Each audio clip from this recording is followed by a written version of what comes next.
This is going to be the newest episode of Summoning Insight, or as I could say, hello, Monty. Let's discuss fresh things in general. League of Legends, esports, rants, things that annoy me, but also food and ingredient making kits and ways to cook and learn how to not be a nerd all your whole life. Indeed. That's right. That's right. And helping us with that is, of course, HelloFresh. They're back again. Thank you very much, HelloFresh. And we actually have a new code this week for you guys that does new things. So you definitely want to listen to this. And especially if you're American, the holidays are coming up, especially Thanksgiving and, Christmas for everybody in the West. But if you guys want to de-stress a little bit, maybe not worry about so much of the menu during holidays, it's a great time to sign up for HelloFresh because they deliver everything you need to cook. And they also have 15-minute meals, so you can get an actual fresh meal instead of going out or, eating some junk or anything like that. Get it delivered to your house. It's quick and easy to make and will taste better and be better for you. I promise that. They even have charcuterie boards and stuff if you guys are entertaining for the holidays that you can tag on with your meals. So they have a marketplace where you can add a variety of stuff like that. But there's also a new promotion for us.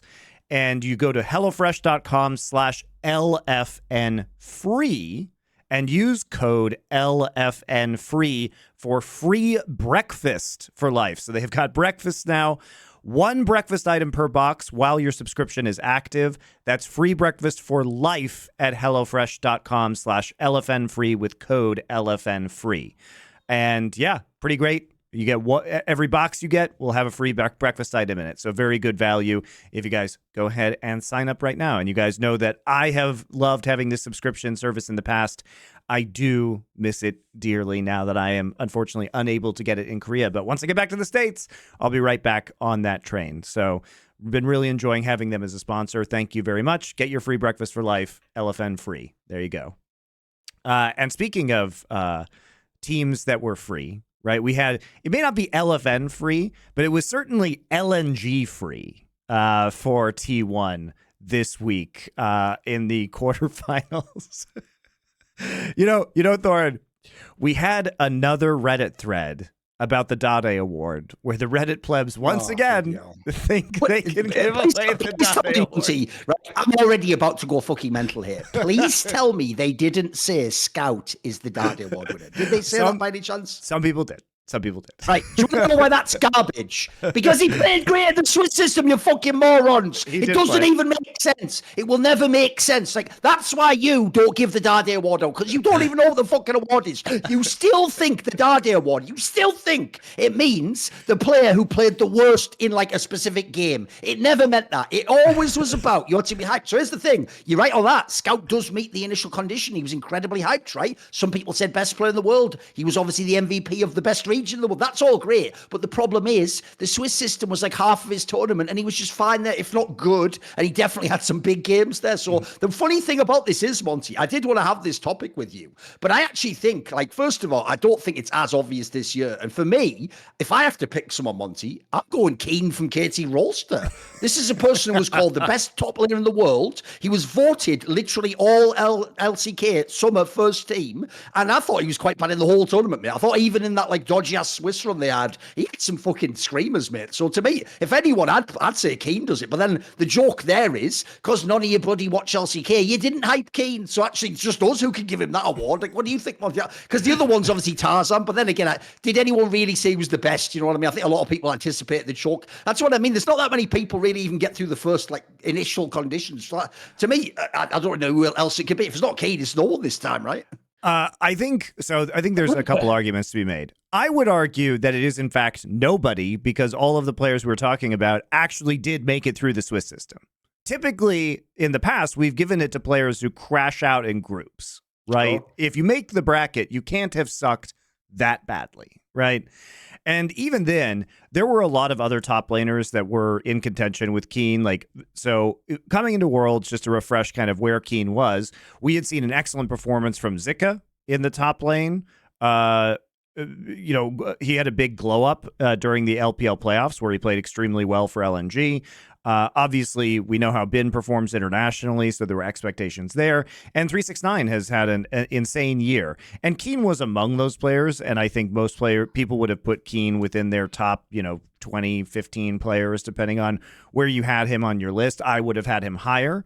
And Tarzen probably, I think most people believed was, third, fourth best jungler coming into Worlds. Most people said Chovy and Peanut were the top two. I didn't see really anybody put Tarzen above either of those two, and I certainly wouldn't have.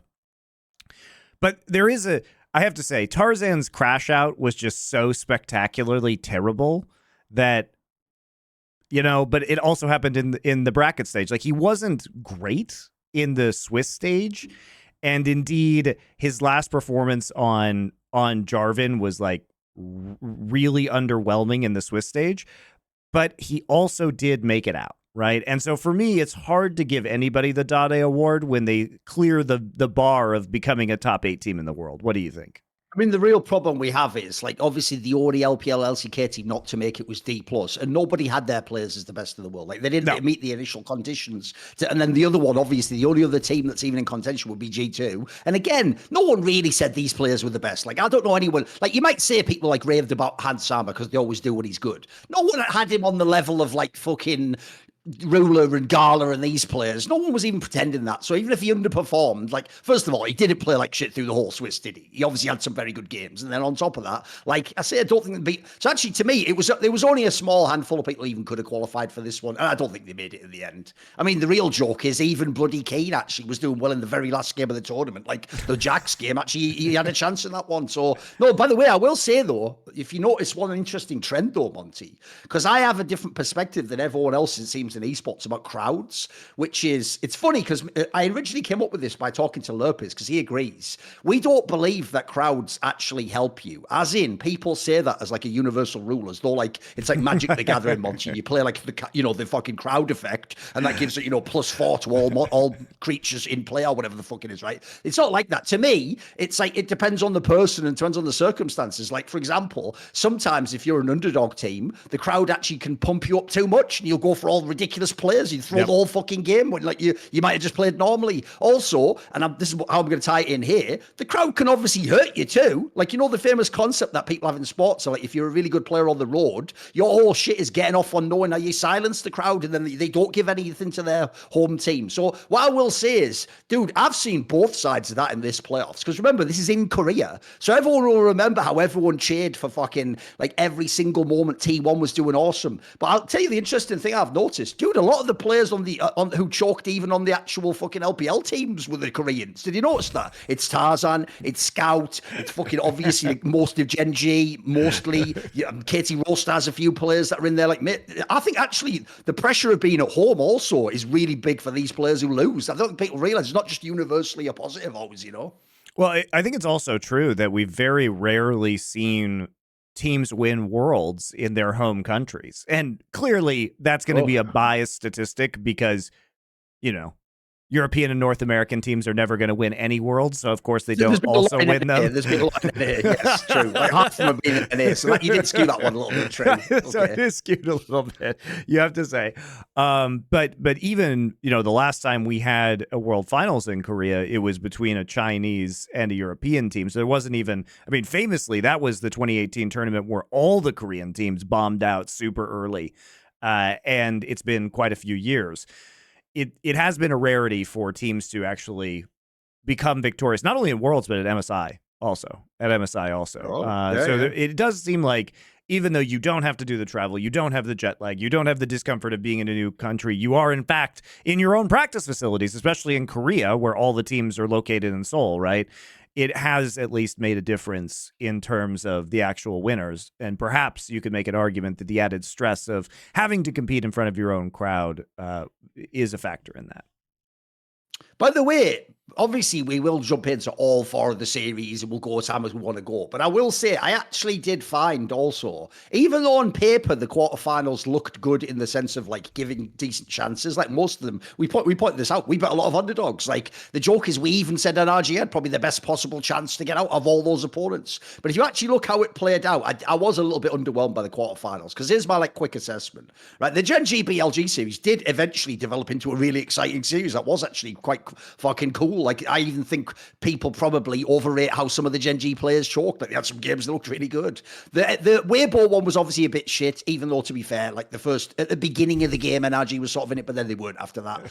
The JDG KT one was like deceptive. Like, it sort of was good, but then when I look back, that just feels like a massive missed opportunity for the KT players. It feels like they actually maybe were like tiny bit hesitant, but at the same time, at least they were actually getting in position to do something in the game and they were making responses and stuff. And then unfortunately, obviously, the LNG T1, which on paper, actually, I thought had the potential to be the best series. If you told me something was going to go 3-2 and be back and forth, this should be the one. That was just shit. I mean, as you alluded to there, the reason why this one sucked, it was obviously the most recent one we saw, is because, mate, this has to be the, you know, that you were making that point all throughout the year, that of all the, because they have Tarzen and Scout, obviously, of all the LPL teams, LNG is kind of like the most LCK out of all of the LPL teams, right? Yeah, they proved it, Monty, because you know my number one pet peeve, where Koreans just keep going like, after you, sir? No, after you, well, touche, and just let themselves lose because they know they're second. This was the worst example I've ever seen of it, bro. Like, you know, you can strategically give up a dragon. You can't just give all of them up, can you? Forever. To the end of the holy shit. Holy shit, are you kidding me, mate? What the fuck's going on here? What is this? That series was an abomination, Monty, because it was essentially someone just playing scared, but like for the whole series, it felt like, what is this? What is this? I feel like for real, LNG was just shook the whole way through, mate. Should we do this one first? Let's do it. I think LNG was shook, but I think it's also because of how good T1 is in this meta. There are several things. So to your point about all of the Drakes being taken, if you guys will notice, one of the key strategies that T1 had going in is they always pick red side. And by the way, there was a coin flip that JDG won, and JDG has selected red side for the first match of the semifinals between T1 and JDG, which I think is very smart, because look at what happens when T1 gets red side and they can counterpick bot lane every fucking game. They dominate the bot lane, they have insane push, and then they start stacking Drakes at 5 or 6 minutes into the game. And in at least 2 of these games, possibly 3, I'm forgetting off the top of my head if it was the 3rd game also, LNG was getting first blood. The problem is that they were getting first blood in mid or in top lane, and then they were blowing a bunch of summoners to do that, and they were low and they had to go back. And at that point in time, they're pushing bot lane, and owner just go take Drake at 5 minutes. They take Drake at 5.5 minutes. They take Drake at 6 minutes. And then now all of a sudden you are set up for a 21, 22, 23 minute Dragon Soul, and you don't have any control on the bottom side of the map. And, you know, this really is a testament to T1's preparation, the depth of their champion pools, particularly in top or in bot lane, their ability to do weird shit. I mean, they played LNG's draft like a fiddle. Bait out the Blitzcrank, right? It looks like you're going Tom Kench Senna. No, right? It's actually Neela, and then you have nobody to grab. Blitzcrank is totally useless. You get your shit shoved in. They get to level for free, and then you have wombo combo, you know, team fights in the mid and late game. They were doing things like building in a very punishing fashion for the early game. Lethality on everybody, lethality on Aatrox, lethality on Senna. You know, everybody's got lethality. So you're going to punch those squishies at 1 to 2 items really hard, and it becomes very inadvisable for LNG to take fights when they're down in terms of their power spikes. And then on top of this, you layer on the frosting on the cake that was Tarzen absolutely griefing these games, including... Boy, the Jarvan performance was pathetic, mate. That was one of the worst thing I've ever seen. Everyone memed on NA for playing Jarvan, mate. This was like an NA fucking game from back in the day. What the fuck was this?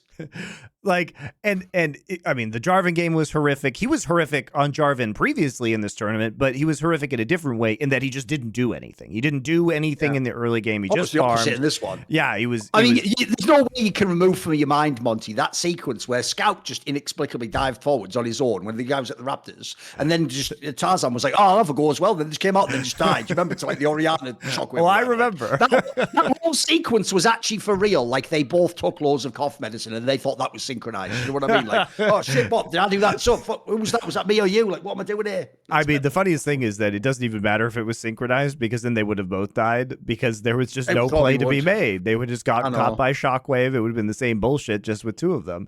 And then game 3, the entire game plan was predicated around Sejuani Renekton shutting down the Jason top lane, right? Like that's a scary situation for a Jace to be in. T1 rolled the dice and said, we're going to be okay with this, even though we are intentionally R5ing a Jace pick in a really dangerous lane. And they said, doesn't matter if he falls behind. We know that even when Zayas has historically gotten behind on Jason lane, he's still relevant because of his shock blast accuracy into the late game. So we're going to take this. And then Tarzen dies in the stupidest way possible at level 1, completely shattering any pressure that they have on the top side of the map. Jace gets a free lane. He gets a free lane, and then they give him, T1 just gives him all of the farm on the map, right? And then on top of that, you're playing Renekton, Sejuani, Orianna, Aphelios, Milio. How do you get on Jace ever? If you don't stop him in the laning phase, you can never kill him. You can never, ever, ever, ever, ever kill him with this composition because they have Poppy ult for Peel, Azir ult for Peel. They have Renata Glask ult for Peel. They have Varus ult for Peel. Like, even if Renekton gets a flank, you don't kill him. Like, he does not die because they have so many ways to stop you from getting to the Jace, and he just free fires, and it was horrible, Thorin. It was, it's hard to overstate how badly Tarzen fucked up because this was a truly, truly spectacular collapse. I mean, it also showed me as well, like, this is the problem always that you're going to have when you have, like, your stars are Koreans like this. Because, mate, when the jungler fell apart, they had nothing, this team. I mean, they really did, like I said, just sort of take a beating, like, quietly, just like, oh, okay, yes, sir. Oh, sorry, sir. Oh, so they fucking just took the beating and then they just went off, like, as though it was just their job to do that. Like, I couldn't even believe, like, these guys look like they don't even know the series began, mate. It was mental. So the crazy thing is, there's so many angles to this series. Like, first of all, right, this is how you know that when they're on their game, T1's strength will always be weird off meta shit, Monty. Because if you actually look at the drafts, dude, before the series, if I just look only at the LNG side and I say, right, boys, I'm going to get us these champions. Like, Gala, you're going to get a bunch of Aphelios. Scout, don't worry, I've got you fucking the Azir and the Jace. Or Tarzan, if things go badly, we'll pull out the Sejuani. These are all their fucking picks. The Zika guy has all the picks he wants in top lane. All of their picks are coming to them in the draft. But the point is T1 has answers and they're, like you said, they're baiting some of these picks out. And what their responses were fucking genius. Like, obviously, the most immediate role I have to immediately look at, it's not even the one that the broadcast obviously can't shut the fuck up about Faker, right? But here's the problem. This is actually like, obviously he did play well. Mate, this was a fucking support gap like you will almost never see. What was this? The hand guy did nothing ever. Like, did Blitzcrank ever fucking shoot a hook, by the way? He couldn't. This is mental. It was insane. No, just he was just doing nothing the whole game. Like, what? And then also, like, as you say, like, the Medios garbage. They had nothing. Meanwhile, Kerrier's picks, like, just changed the whole draft every fucking time. Like, I mean, you could even see it coming. Like, obviously, the problem in the finals is Kerrier sometimes doesn't do this. But when he has the balls to, like, that Ash pick was just right there, Monty. If you've seen him play enough, you were like, bro, you don't know this if you're LNG, maybe. This is the only guy in the world who will just pick that. Or, you know, like, this is the guy who basically made his name doing those fucking ADC support picks. So I thought those were all bangers. And then also for me, it's like, we hyped up this angle that, like, oh, Zika is one of the only players who can go head-to-head with the top lanes. This is why I'm sick and tired of people misunderstanding narratives. The reason why Khan was a choker and why Zeus is a choker is because they are fabulous players. They're actually Dade Award contenders every time. They could be the best player at their role, but then they choke in the big game. But notice, to do that, you have to be amazing. People really do, Monty. Look at these players choke and they just go, I guess they just sucked all along. It's like, you've got to You've literally got the storyline 100% wrong. That doesn't make any sense. And what you saw in this series was what happens when Dreas doesn't choke. Mate, he was a fucking monster. He was actually unbeatable in this series. He's just running over everything. What a fucking sick performance. And the only person I'll give any fucking quarter to on LNG is Gala. And even then, essentially, it was just someone on Aphelios never ever getting attacked into and just having to back off the whole time. So it was fucking shit. Like, this is just garbage through and through, this LNG series. I also don't really get Scout as a player now because he didn't have a great performance in this series either. Nothing in this one. He didn't. Yeah. It's not that he was actively griefing like Tarzen one, but he looked significantly weaker. He was on the road to like MVP status if LNG did well at Worlds, given his Swiss performance. But it's the same shit we saw last year. Like, remember when Zika and DRX, he was terrible by the end of that series. He had a couple of bad games, Yeah, he was terrible in the last game of EDG DRX. And for whatever reason, Scout can never get it together against Faker. Faker is just permanently branded in his psyche, and Faker completely dominated a lot of these like mid lane matchups, and he certainly had more of an effect. And this is a Faker that we still haven't seen play more than 3 champions at this tournament, and we know he can play Nico too. He's played Azir, he's played Orianna, and he's played Sylas, and we know he can play Nico because we saw it in the summer playoffs. But can he play anything else right now? Like, that's a very legitimate question. I imagine the answer is yes. But we can't say that he is necessarily up to speed. Now, he doesn't have to be because he's probably going to get one of these champions in any given game. But you can't just play Sylas into any matchup, right? That becomes a very dangerous thing. And when he played Sylas in this series, he knew he was picking into Maokai. And then, of course, LNG just picks Rakan right afterwards. So now he has Maokai and Rakan ult as Sylas. So it ended up being, even though it's a tough laning phase versus the Jace, it ends up being valuable by the time you get into, out of the laning phase. So I don't know. Like, I think T1 is an extremely good team right now because they are able to really flex everything that they've done for the past 2 years. The last couple series, the one versus BLG and now the one versus LNG, has been the greatest hits of T1 from 2022 and 2023. It's back to Tahm Kench Chinks. Here's Gumayushi's Neela, which LPL teams didn't really play, but LCK teams did. We saw all the good LCK teams play Neela towards the end in summer. Like, we saw T1 do it. We saw GenG do it. We saw KT do it. They're going to be more comfortable with this pick. Hey, it's back to Caitlyn Lux. Remember how Gumayushi was undefeated on Caitlyn for an extended period of time? Here comes the double hail of blades AD carries again. They have a very, very deep bag of tricks. And even though I don't think that it's not an argument that the Hail of Blades was as successful as it was in spring, because they've changed these champions so that they're not as oppressive because of what T1 was doing. And perhaps it's not really going to be worth using that versus JDG, but they did get a small advantage from doing that in the laning phase, and it's just one more thing that you have to fucking worry about when you play this team. The problem is this, though, Monty, is if LNG had some of the JDG in them, where you're actually willing to take fights and you're willing to force the action, they actually would have had chances in this series. Like, they could have gotten back into some of these games. There were moments that were there. They just never took them, or they inted, and they just did nothing. So to me, the real problem here is I think people are going to overhype T1 as a result. Like, I'm waiting to see what when we do the prediction segment, because I imagine, again, the odds will be way too favorable for JDG in this scenario. That's just how people are. Because the problem I have is, look, I didn't expect LNG to play like this, but it is inconceivable JDG would play the way LNG just did. Even if JDG ends up losing, they at least will play their game.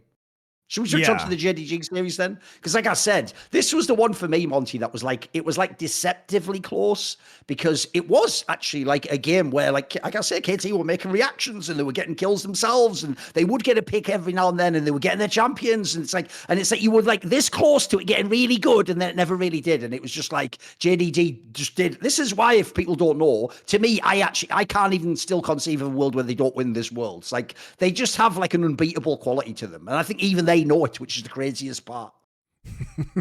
Just protected by an plot armor of infinite thickness.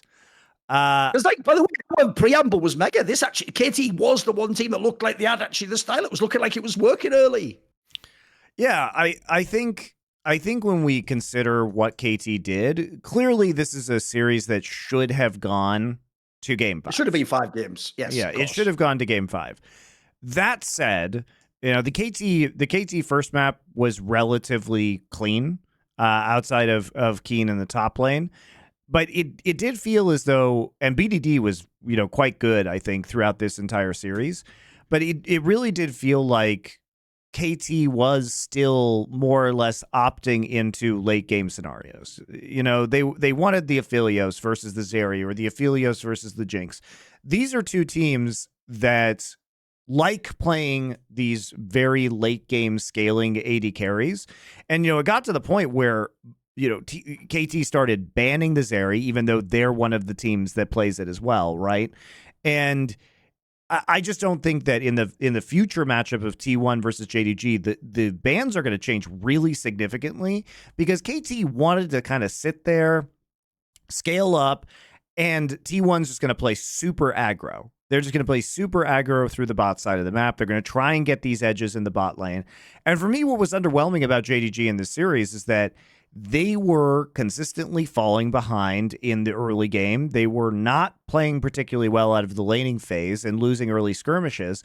And I think that can honestly be a very big danger against T1. Their teleport usage, especially 369, was really quite sketchy. I think 369 played quite badly, honestly, in the Gragas game, despite the fact that we talk about him as the best top lane Gragas in the world.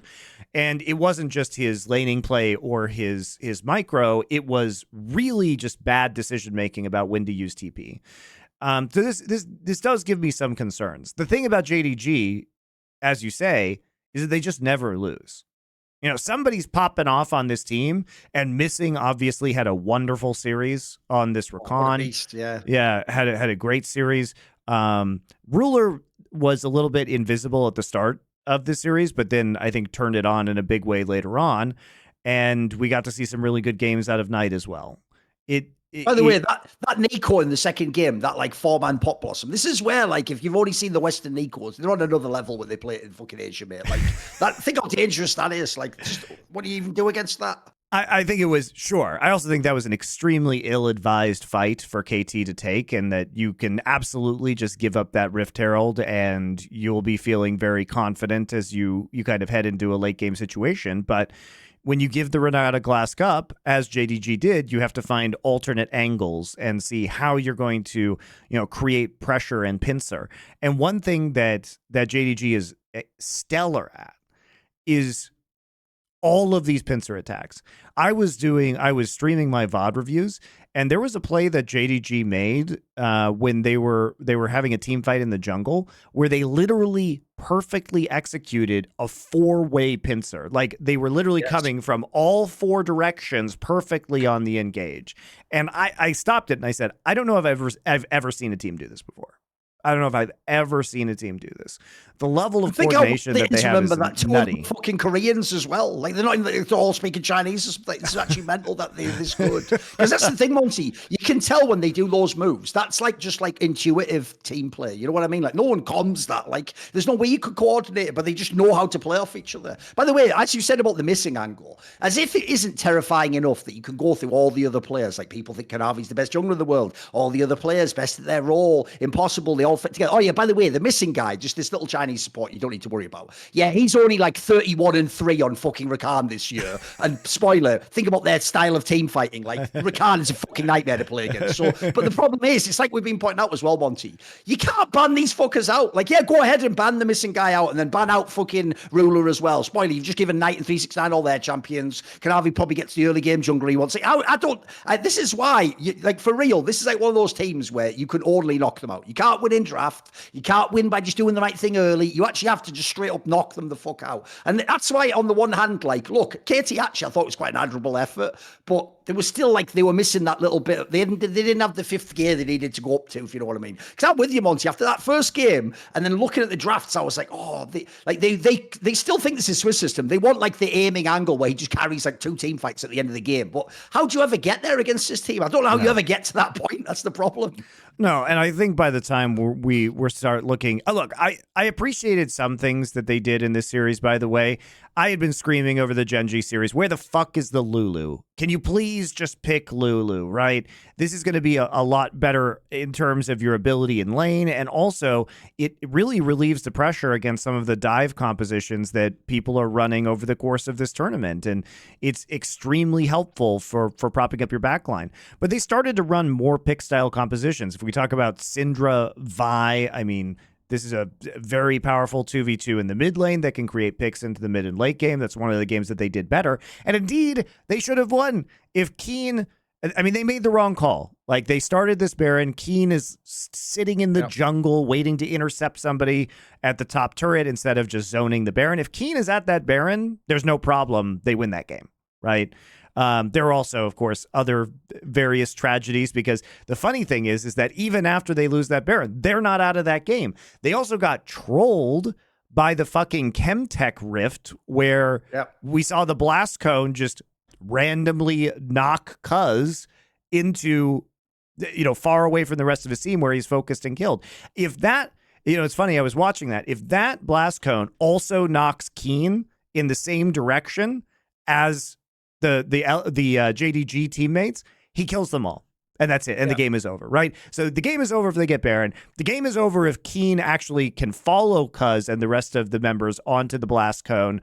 And then, of course, the cannon minion just has to randomly end it at the end of the game. So it was the most KT way to lose. It was sad. But I don't think they would have won game 5 of that series, if I'm being honest. Like, I think JDG would have to colossally choke, because that game was a very, you could see the flaws, whereas JDG kind of stomped game 2 and game 3.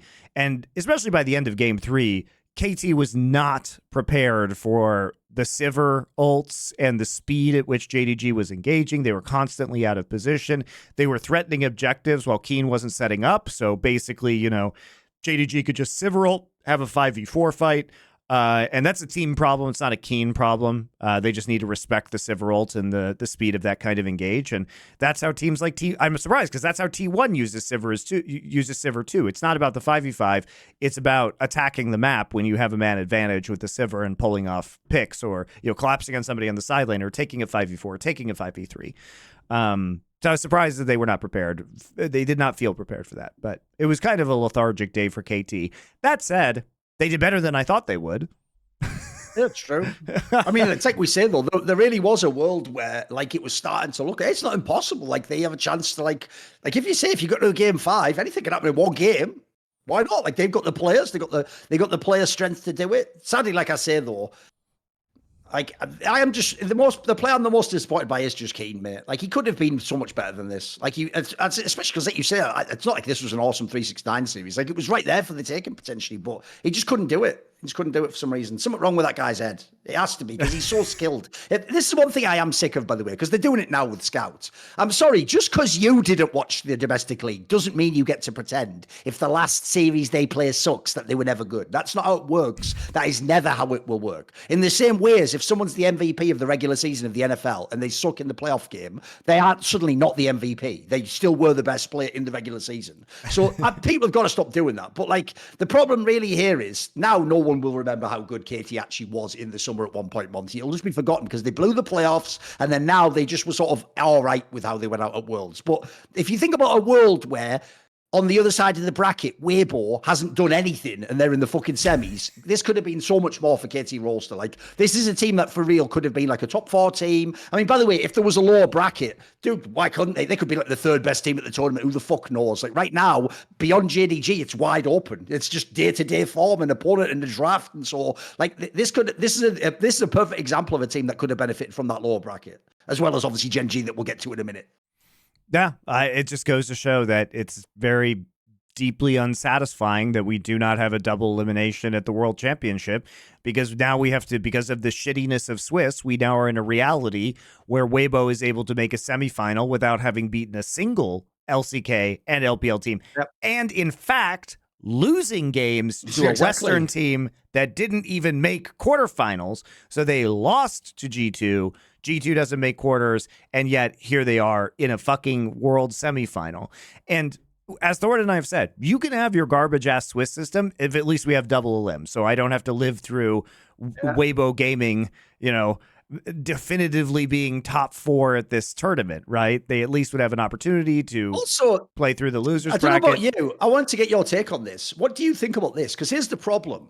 When it's like the LCK, I don't really mind if it's days and days between playoff series because, like, it's just the normal season. So we're all just living our lives. And then it's like sports. You make a note on your calendar, right? Saturday, they're playing this game. And then you come along and you watch the game, right? When it's Worlds, Monty, I actually find this massive gap of, like, I find it really jarring. Like, I'm used to watching TI and CS:GO, but the next day I want the match to be on, like, maybe 2 days off tops. Like, on those tournaments, you want to build the hype and keep it going. Like, it's like a momentum that goes. So even though I understand strategically, it's probably, by the way, it probably gives T1 a bigger chance to have a week to practice and figure out stuff for JDG in the draft. But it's not as exciting. Like, I find myself just looking like, so wait a minute, now I just have to wait like almost a week with nothing. Like, there's no fuck all shoulder content, by the way. Notice that just doesn't exist, mate. Like, we're the shoulder content. What are you talking about?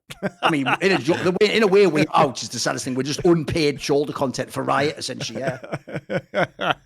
We provide that. It's okay. Don't start making it. We got this. Don't worry about it. Watch our shit instead. What do you think of that, though? Like, are you okay with this big gap between the matches? No, it's stupid. We could have, there's going to be 2 weeks and 3 best of 5s. We could easily have a loser's bracket during this time. No, it's completely ridiculous, especially because we're in Korea. They don't have to move very far. They're not even moving any place between quarters and semis. All of it is going to be in Busan.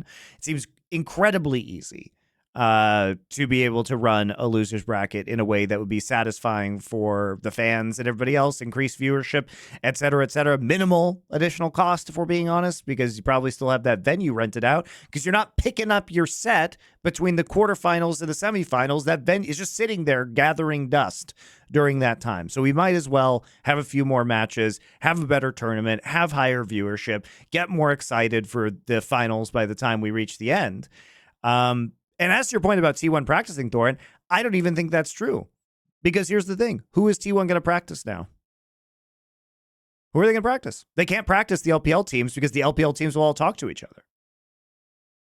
Even if they practice BLG or Weibo on the other side of the bracket, I don't believe for a second that those teams will not give information to JDG. And that's a real, and even if they don't, it's a risk that's unacceptable that you run. So who are they practicing? Well, the Korean teams are all out. It's obvious. What they should do is just ask NRG to stick around since NRG is so good apparently, and then just have like Parlofox play against play against Faker, and Dokler against Sears, and then that'll be great practice. And then Xiaohu said some. By the way, Xiaohu played like garbage in this tournament, so great opinion. But then he'll probably go like, "Wow, NRG are good. Oh, brilliant." Because spoiler, they're not. We'll talk about that in a minute, maybe, mate. We were too fair. We were actually too fair to these motherfuckers. Like, we tried to see their perspective, these stupid NA fans of like, it's not impossible they could beat Weibo. Mate, you know what? I apologize, Weibo Gaming. Your players are just so much better than NRG's. I actually feel like guilty for disrespecting you. Like, even though Zhao hasn't had a great tournament in general, it didn't matter, mate. It didn't fucking matter. Like, they were never losing this series. The joke is they could have maybe lost game 1, as in at least NRG was in the game. After that, it was just over, mate. Like, this is a fucking pathetic series. Like, what the fuck? Because, by the way, like I say, I think Weibo's main quality is just player strength. Like, they've just got some very good players. If you get them on the right track, like people like Light can carry a game, and Shai can definitely smurf. And in theory, people like Xiaohu, and they have the players who can do it, but they haven't even been that good in this tournament. Like, this is one of the weaker top 4s ever at Worlds, mate. Like, it's up there with all the H2K back in the day. There's a whole bunch that, like, this wasn't a very good run. And the NRG side, it's like, I'm not even going to hate on them and say they were shit. This is just more like a regression to the mean. Like, they weren't really going to play like game 1 against G2 every fucking game, were they? Like, that's implausible. That's the outlier, because as I pointed out in the past, like, when did they ever stomp people? Like, they just win or they do a catch a throw. That's NRG to me.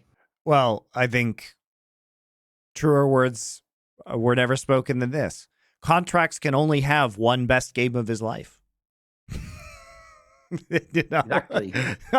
Unless we're talking about some sort of Hindu mythology, in which case it'll have to be in another life. It'll have to be reincarnated. So it can't be while he's this guy contracts the player for NRG. No, exactly. I know, mate. That's why these fans suck. Because simultaneously, we're supposed to only look at contracts against G2 and go, my God, one of the best Western players of all time. And these stupid org owners couldn't see him playing an academy. But then we're supposed to look at the LNG series and go, Scout, he's basically trash. Get him out of the league. It's like, what are we doing at this point in time? What the fuck are we doing with like 3 or 2 games sample size, you cretins? Like, mate, that's not how it works. The sample size is your whole career. Spoiler, if you've watched the guy's whole career, you won't need to dismiss it all, because I know which one of those players is really good and which one had the tournament was like, the worst game of his life, don't I? Because that's the real problem. Is like we say, it's more of a bummer, but that really is my note that I want to give on NRG. They didn't even play their worst League of Legends, Monty. They just played all right and then couldn't do anything. Like, they're just not good enough, unfortunately.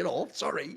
Yeah, I don't think it was an embarrassing performance for them. No, but it's fine. We said there was an outlier if they could potentially play at that level again. You never know if Weibo is going to choke some of these games or not. But I think Weibo came really prepared. Light had some really good games.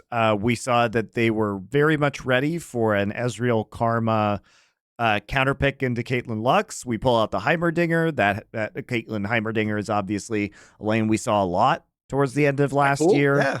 Yeah. So, yeah, they looked... I thought Weibo looked pretty poised, but this was another series where Weibo is on red side all 3 games. And what we're seeing is red side's really good. And this is something that I've been touting, which I think is that... Remember, everyone on Reddit told you that if you just pick blue side, it's an auto win. Yeah, I know that just triggers you so much as well, because it's such a whack analysis. It's because it sounds like analysis until you realize there's nothing there. It's essentially until you realize times, so it must always happen. Like, oh, brilliant, awesome. Well, so first off, a lot of those blue side games actually happened in play-ins, and they didn't even happen in like there you Swiss. Go. Brilliant. So it was kind of biased by that. And then on top of that, in the early stages of Swiss, the top seeds always had side selection. So if they were picking blue side at the time, if the top seeds were picking blue side, a lot of those Swiss matchups were not very close on paper, right? They should win. So the real question was, how many times was it like which matches were underdogs winning on, and what side were those underdogs on? Because that's actually the more interesting, I think, aspect. How are you ruining all the sexy storylines with your fucking downer black pill context, Monty? Take all that context. It's a brilliant story. There's this magical blue side that just can't be defeated. It's like a fucking curse or some shit. Well, I'm sorry to red pill the fan base, as it were. I love it. I'm sorry to red pill the fan base with my red side takes. I will say the one team that had an absolutely horrendous red side draft was GenG. Holy shit, they pick red side in game 2 and they completely fuck up the draft. Those first 2 games by GenG were appalling in terms of their preparedness. But this is the tragedy that can happen, Thorin, when you've played 4 games on stage at this tournament. Yep. You don't actually have good information on what the on-stage meta is for you, right? Scrim data is not always useful in terms of what should be powerful picks and what shouldn't be. And GenG, I think, took them a couple games. I would argue JDG as well. Game 1, they didn't look particularly good against KT. It took them like a minute to warm up. They had been off. Both those teams hadn't played a game on stage in like a week and a half. Also, I'll throw this out there since you mentioned it before. Logically, Monty, it's totally logical that if you're GenG, you were practicing against KT and T1. They're on the other side of the bracket and you're all Koreans, right? Well, spoiler, they look like they all did scrim because, look, they have the same fucking drafts. Like, they actually, GenG is drafting the same shit that, like, fucking KT is going to draft, mate. This is ridiculous. Or LNG, it's like giving you a break. Like, what is this? It's like the other side of the bracket. They're losing teams. They're drafting this shit, mate. A lot of the champions are the same, but it's also the way that those champions interact, like, made sense with KT.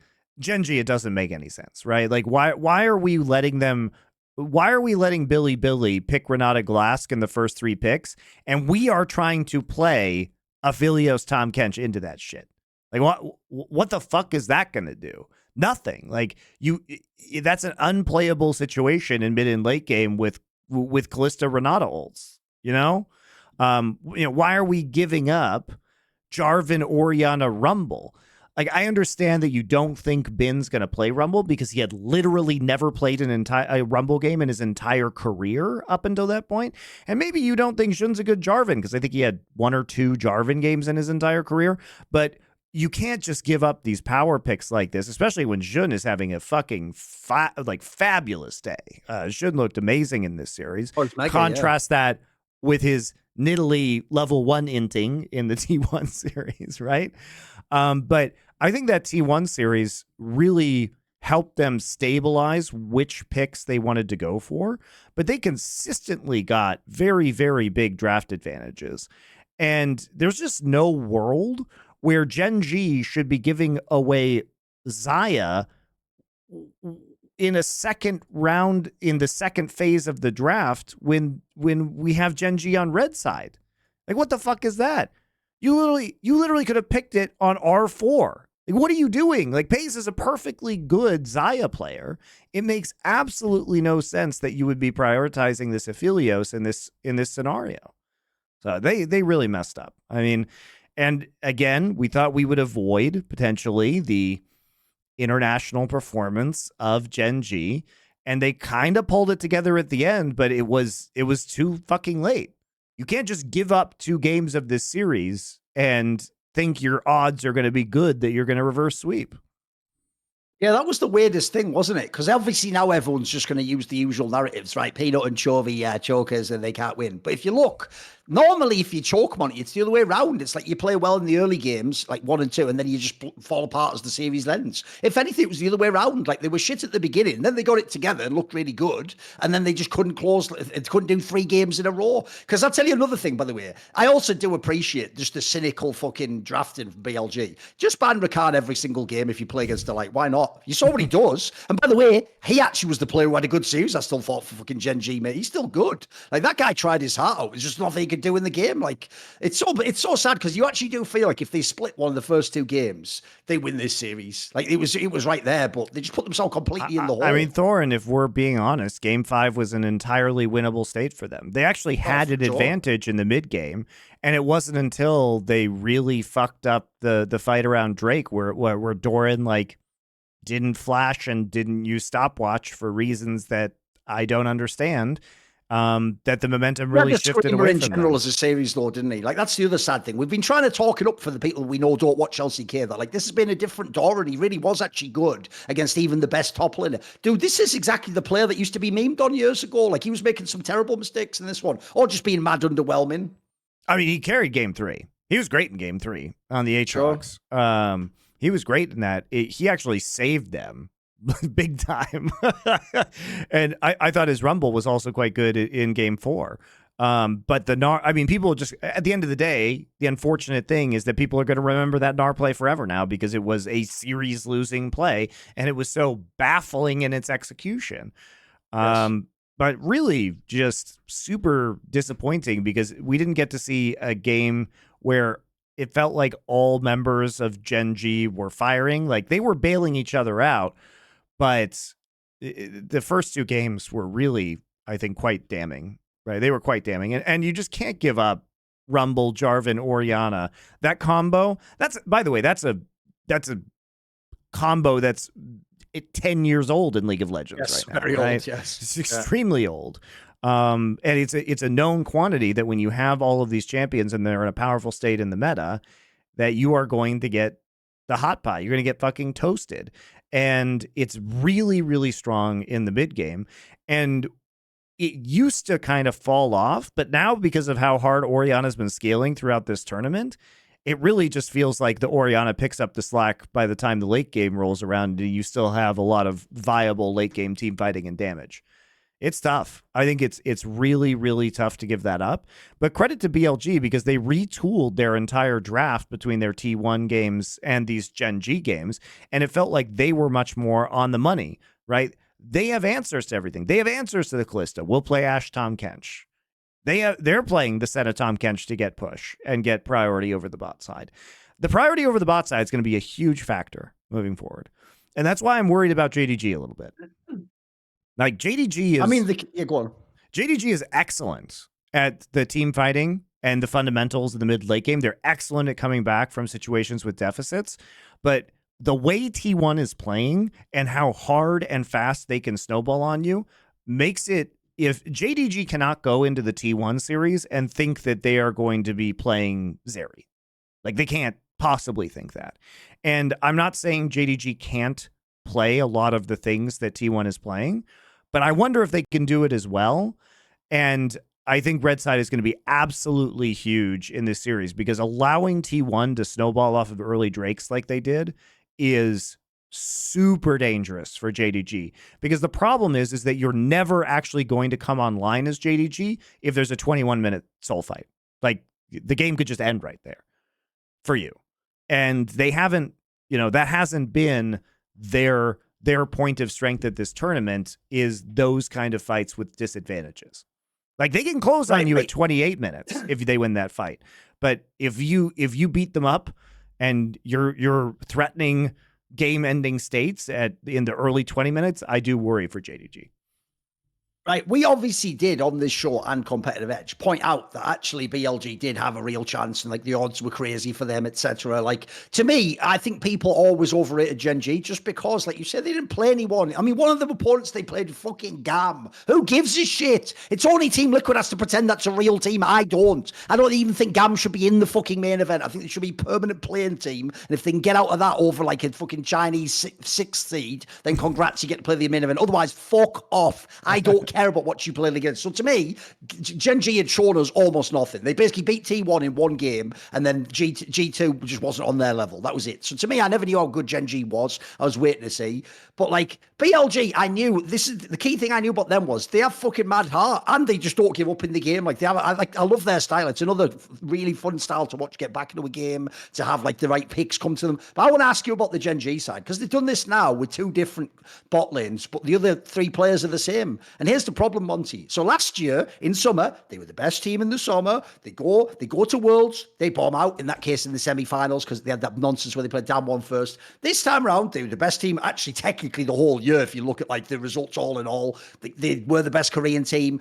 Actually, the Delight guy even played well. Can't even blame the bot lane totally. Like, Piers was just all right. Like, bearing in mind, there's a world where maybe these rosters all change. People have heard like everyone's getting salary caps and everyone's going to reduce players. Do you think they have to blow this core up, Monty? Do they do something different? Because this is 2 years in a row those top three players haven't gotten it done. And like you say, this wasn't as bad as some of the other ones. Like, it's almost like they took turns to have a shit game each, but they also never got on the same page at the same time. Like, if you look in this tournament, we were before the bracket, we were all postulating, what about GenG versus JDG in the finals? Who gives a shit now? You know what I mean? Like, they never turned up as the team that could have done that. Like, they actually kind of were underwhelming. I guess it depends on whether you value the floor, the domestic floor, which is extremely high for GenG and winning 3 straight titles and being in the last 4 finals, or you value disrupting a roster in order to improve their world's or international performance. Clearly, they haven't gotten it done internationally. There were still elements of playing into BLG's style, right? There were still these elements. Which is what we definitively saw at MSI this year. And we saw last year, GenG, for whatever reason, refuses to do the things at international tournaments that win them success domestically. Now, I do think that part of it this time, first off, the draft was more horrible than usual, right? And it took them a couple games to kind of figure that out, more or less. So you're already starting at a massive disadvantage by the time you have a handle over your own team compositions and the way you want to select your champions within the game. But I also think there's truth to the fact that it doesn't feel like GenG's meta. Last year felt like GenG's meta, and they fucked it up at Worlds. This year, think about how fast teams like T1 are playing that look absolutely amazing. And that is not a style that translates well to giving up early Drakes or kind of playing scaling picks and moving Chovy into a side lane and farming him up. It's not that you can't do it. It's just that there's a higher risk associated with doing it in certain ways. Like the cross map for more gold strategy, fight at 3rd and 4th Drake. First off, the 3rd and 4th Drakes are just coming earlier in the game a lot of the time by like 3 minutes or so, 3 minutes, 4 minutes. Because we're not talking about a 7-minute or 8-minute Drake. We're talking about a 5-minute, 20-second Drake. So it's a pretty big difference in terms of those timings. Yeah, I think maybe this, it just feels like the meta moved much more into T1's court than GenG's, and that feels like part of it as well. But they also didn't really hard commit to their own style again. They did get drawn in a little bit by BLG into some of these. Problem is, that's the scariest thing to me, dude. Because the same thing happened to MSI. MSI, it was even the same opponent. 100%. They went along, like you say, they acted like some of the Men in Black wiped their knowledge of the draft. They didn't even play to their own style until it gets too late, and then it's too late, and then the other team wins. Like, if I'm looking at this court and then I add in all those classic narratives, Peanut, Chovy, it's like, I think sometimes, even if they're good players on paper, you sometimes just have to blow it up and do something different. You know what I mean? Like, maybe these two players just don't fundamentally work together, because they obviously, with no pressure, they're awesome. But when you add pressure, just fucking, it's so sad. Because I hate seeing players like that, Monty, that they could have every trophy in the cabinet. They could have won Worlds a bunch of times each. And they just keep doing this thing where they just bang their head against the wall and can never get over the line. It's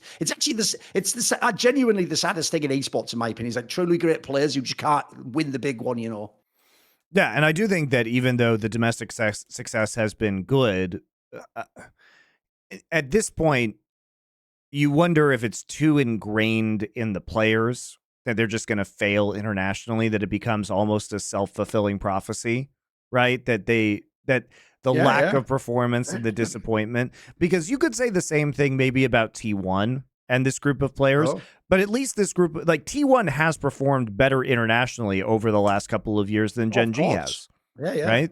They were in the MSI finals last year. They were in the World Finals last year. And they also beat GenG at MSI, right? So they took down GenG at MSI this year, and now they've advanced further from them again. So while the finals have eluded T1, they also have a younger core of players, so it's kind of more forgivable when 4 of their players are so young. Like, are we really gonna read too much into Zeus's choking when he's a 19 or 20-year-old player compared to Peanut, right? Who's a lot older than him and has a lot more experience and is more of a known quantity. It's tough. I think if you remove Peanut, you remove all of the shot they're so inextricably linked together, right? Because the evolution of Chovy's game has been a result of Peanut's shot calling, and the evolution of Peanut's shot calling has been the result of having a player as good as Chovy in order to shot call around, because Chovy creates specific advantages that are unique to GenG and that you can exploit by funneling resources into Chovy. It's hard to say if either of them would succeed more without the other, because Chovy didn't have success. Chovy had no macro sense before joining GenG. And Peanut is at a phase of his career where his ability to lead the team in game is his most valuable asset, and it's not his hands anymore. And are either of these players better apart than they are together? I think it's a very interesting question. It's a very hard question. If people don't know, when he was on DRX and it was that mega scuffed lineup, the story went, I think it was maybe LS told this, but I know those Koreans told me as well. The story went that supposedly Chovy just didn't even talk in the game, Monty. He used to just essentially just say yes and just do whatever he wanted. It was like a solo queue game. And as much as like everyone flames people like Morgan, they were just on an island, mate, just doing whatever. Like, fuck, like, what do I do? Like, I guess, like, group with him, is he going, oh shit, he's trying to sidle? Like, they were just guessing. So I quite frankly, when people do that thing where they look at Chovy in isolation and they're like, oh, and he's improved this and that, it's like, has he though? Like, to me, Peanut is just his brain. You know what I mean? Like, he actually just does the macro for him. And so the problem you have is, though, if Peanut ever has a bad game in this scenario, Chovy's just going to revert to his usual sort of like still CS and get scale, but don't do much. Just sort of don't do anything in the game. Because this was a brutal one, because obviously the people who hate Chovy, this is all the ammo they need, right? They're going to be like, oh shit, quarters again, like no fight. But here's the thing, this wasn't even close to one of his worst performances. It's just that he kind of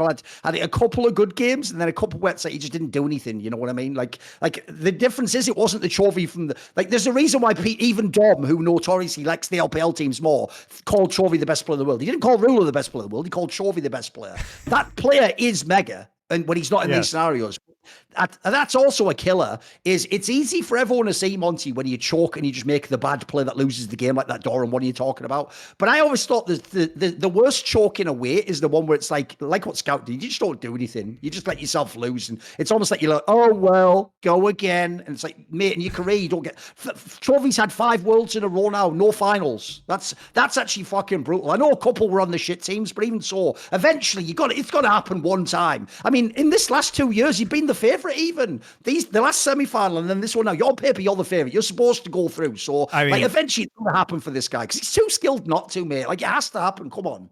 Realistically, the last 2 years, GenG was the favorite to make the finals. They were the favorite to make the finals last year. They fucking lost to DRX.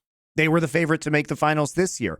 Remember what happened when T1 played BLG. BLG got shit stomped, and BLG made some really good adaptations in the interim, but come on, GenG should have won this game. They should have had a cupcake semifinal against Weibo. They should have been a lock for the final. Like the other side of the bracket is significantly harder, and GenG couldn't get it done, right? They did lose the eventual champions last year, but they also could have won that series. Right? Also the worst team in the playoffs, but yeah. Well, except Rogue, I guess. Fair enough. The second worst team in the playoffs. Whatever. Yeah, so everything, the stars have aligned for GenG in a way that is really unusual 2 years in a row. And yes, JDG is the favorite this year. It's not GenG. JDG came in as the biggest favorite in a Worlds in a long time. Like a long time. They were massive favorites coming into this year. Anything less than a world title is a huge disappointment for JDG. There's no other way to spin it, right?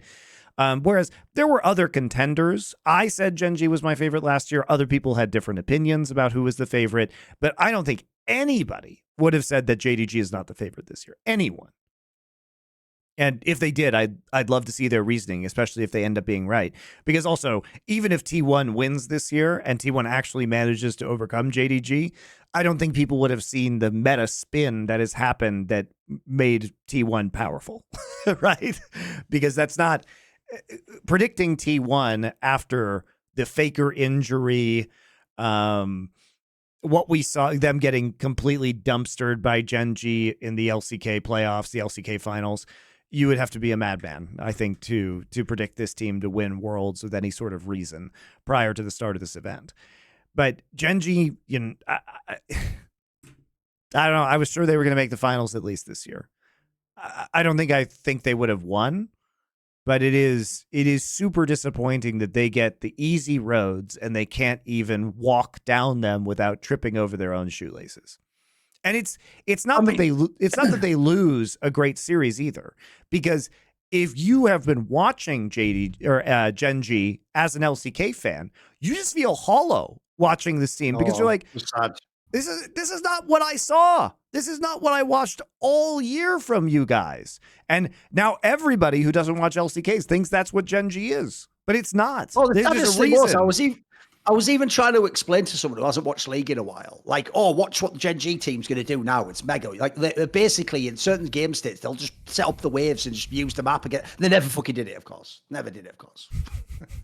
Like, why do that all year? Because if people don't know, that's one of those things that, like, pleb Reddit fans look at and go, this is desperate. No, that's, like, really hard to play against if you don't have coordination across your whole team. Unless everyone knows what the flow chart is and what you do next, those are the scenarios that just make you lost in the game. Right? And by the way, that's why people like Monty love that, because that's, like, one of the most actually consistent ways to win the game if you know what you're doing. Essentially, you win without fighting. It's fucking genius. But the problem is, like you said, every time they go in this big international game, it's like they forget they even do that, mate. They just actually try to do. What's weird is it's like they try to mimic their opponent each time, if you know what I mean, and just do what the other team does. It's so bizarre, because to me, you should be leading the dance in this scenario. Like, you're the one that they have to answer. They have to find a solution to stopping what you're doing. And think about this, Thorin.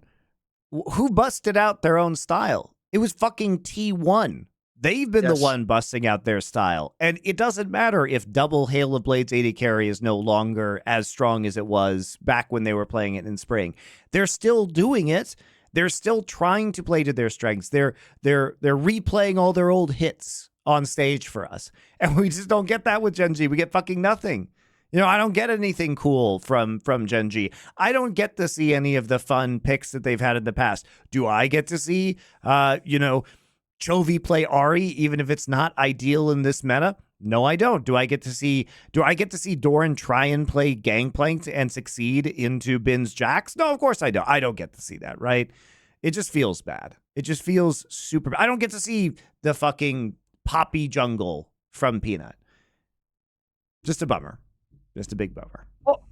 Which also, by the way, is pure cancer, because it's like, bro, that ult, that'd be really useful against a team like BLG, wouldn't it, you fucking idiot? You take their carry out the fight, you win the game. But anyway, whatever. I won't let that one get to me. Here's the thing, though. On the other semi-final, because who gives a fuck about fucking BLG versus Weibo? Well, let's talk about the good one. Let's talk about the T1 versus JDG one. Because here's the thing, right, is on the one hand, it's like we talked about before the quarters.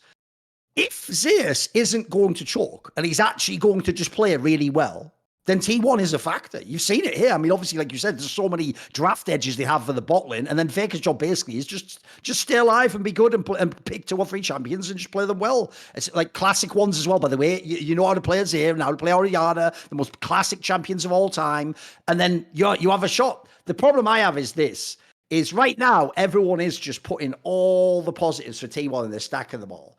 But there's also a world where they just get clapped. Everyone's acting like this has to be like 3-2, best series ever.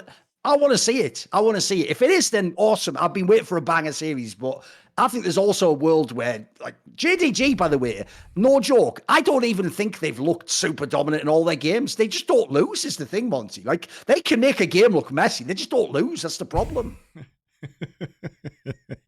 Reminds me of those old Skip Bayless, Tim Tebow takes where it's just he just wins. He just wins all the games. It doesn't matter if he looks like shit, he still wins. Even though sadly now it's almost like a 10-year-old take, so no one will give a shit anymore. But if you don't know, all of you pleb fans who did shit like prop up NRG, you are like the Tim Tebow fans who literally to the ends of the earth were still arguing that guy should be like a starting quarterback for like a real NFL, like a top team. Meanwhile, anyone who had eyes was just like, look, it's a great fucking sort of like movie if we were making like if Hollywood, but obviously no, replace him with about 50 other people, including people from college. Like that was one of the all-time great, like you have no eye test. Because like you say, they were just seeing him win the games, like, but if he won the game, money, and then they were doing that thing that I hate where they were like, he just wants it more. He's got a big heart. You know all that. I don't care about having a big heart. I care about a guy with fucking giant thighs who just smashes their quarterback. How about that? Fuck having a big heart. Big heart's garbage. So Knight, he didn't look amazing versus BDD, if I'm going to be honest. I think BDD looked like the better mid laner over the course of that series.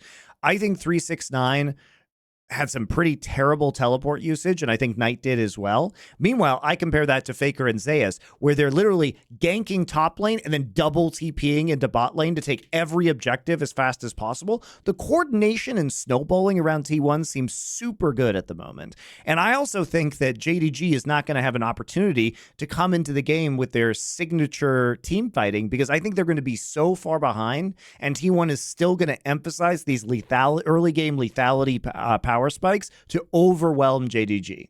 So I think T1's going to win this series, and that's my pick. That's my pick. Nah. Here's the thing. First of all, you're just riding high off the one fucking LNG series. Meanwhile, you just downplayed that your favorite team, Don't mention the team got Liquid. 3-1 beaten by fucking JDG, who, as I said, I agree, JDG didn't even play close to their best series. Still did fucking win 3-1. Still just like, oh, what's that? 3 wins in a row against the Korean team with all the best players voted by their fans.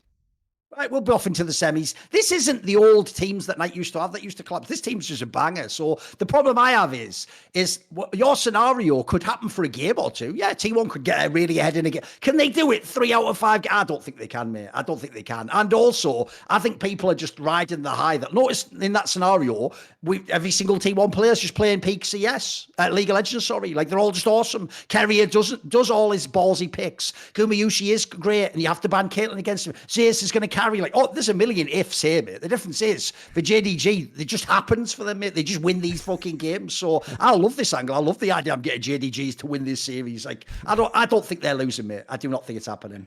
Don't think it's happening. They've got to win because they need to go on to the Golden Road to be crowned the best team in League of Legends history. Oh, it would be. Look, I'm loving this narrative. Thorin, I am loving this narrative of T1 beats the entire LPL to get Faker's 4th title. I am secretly loving that narrative quite a bit.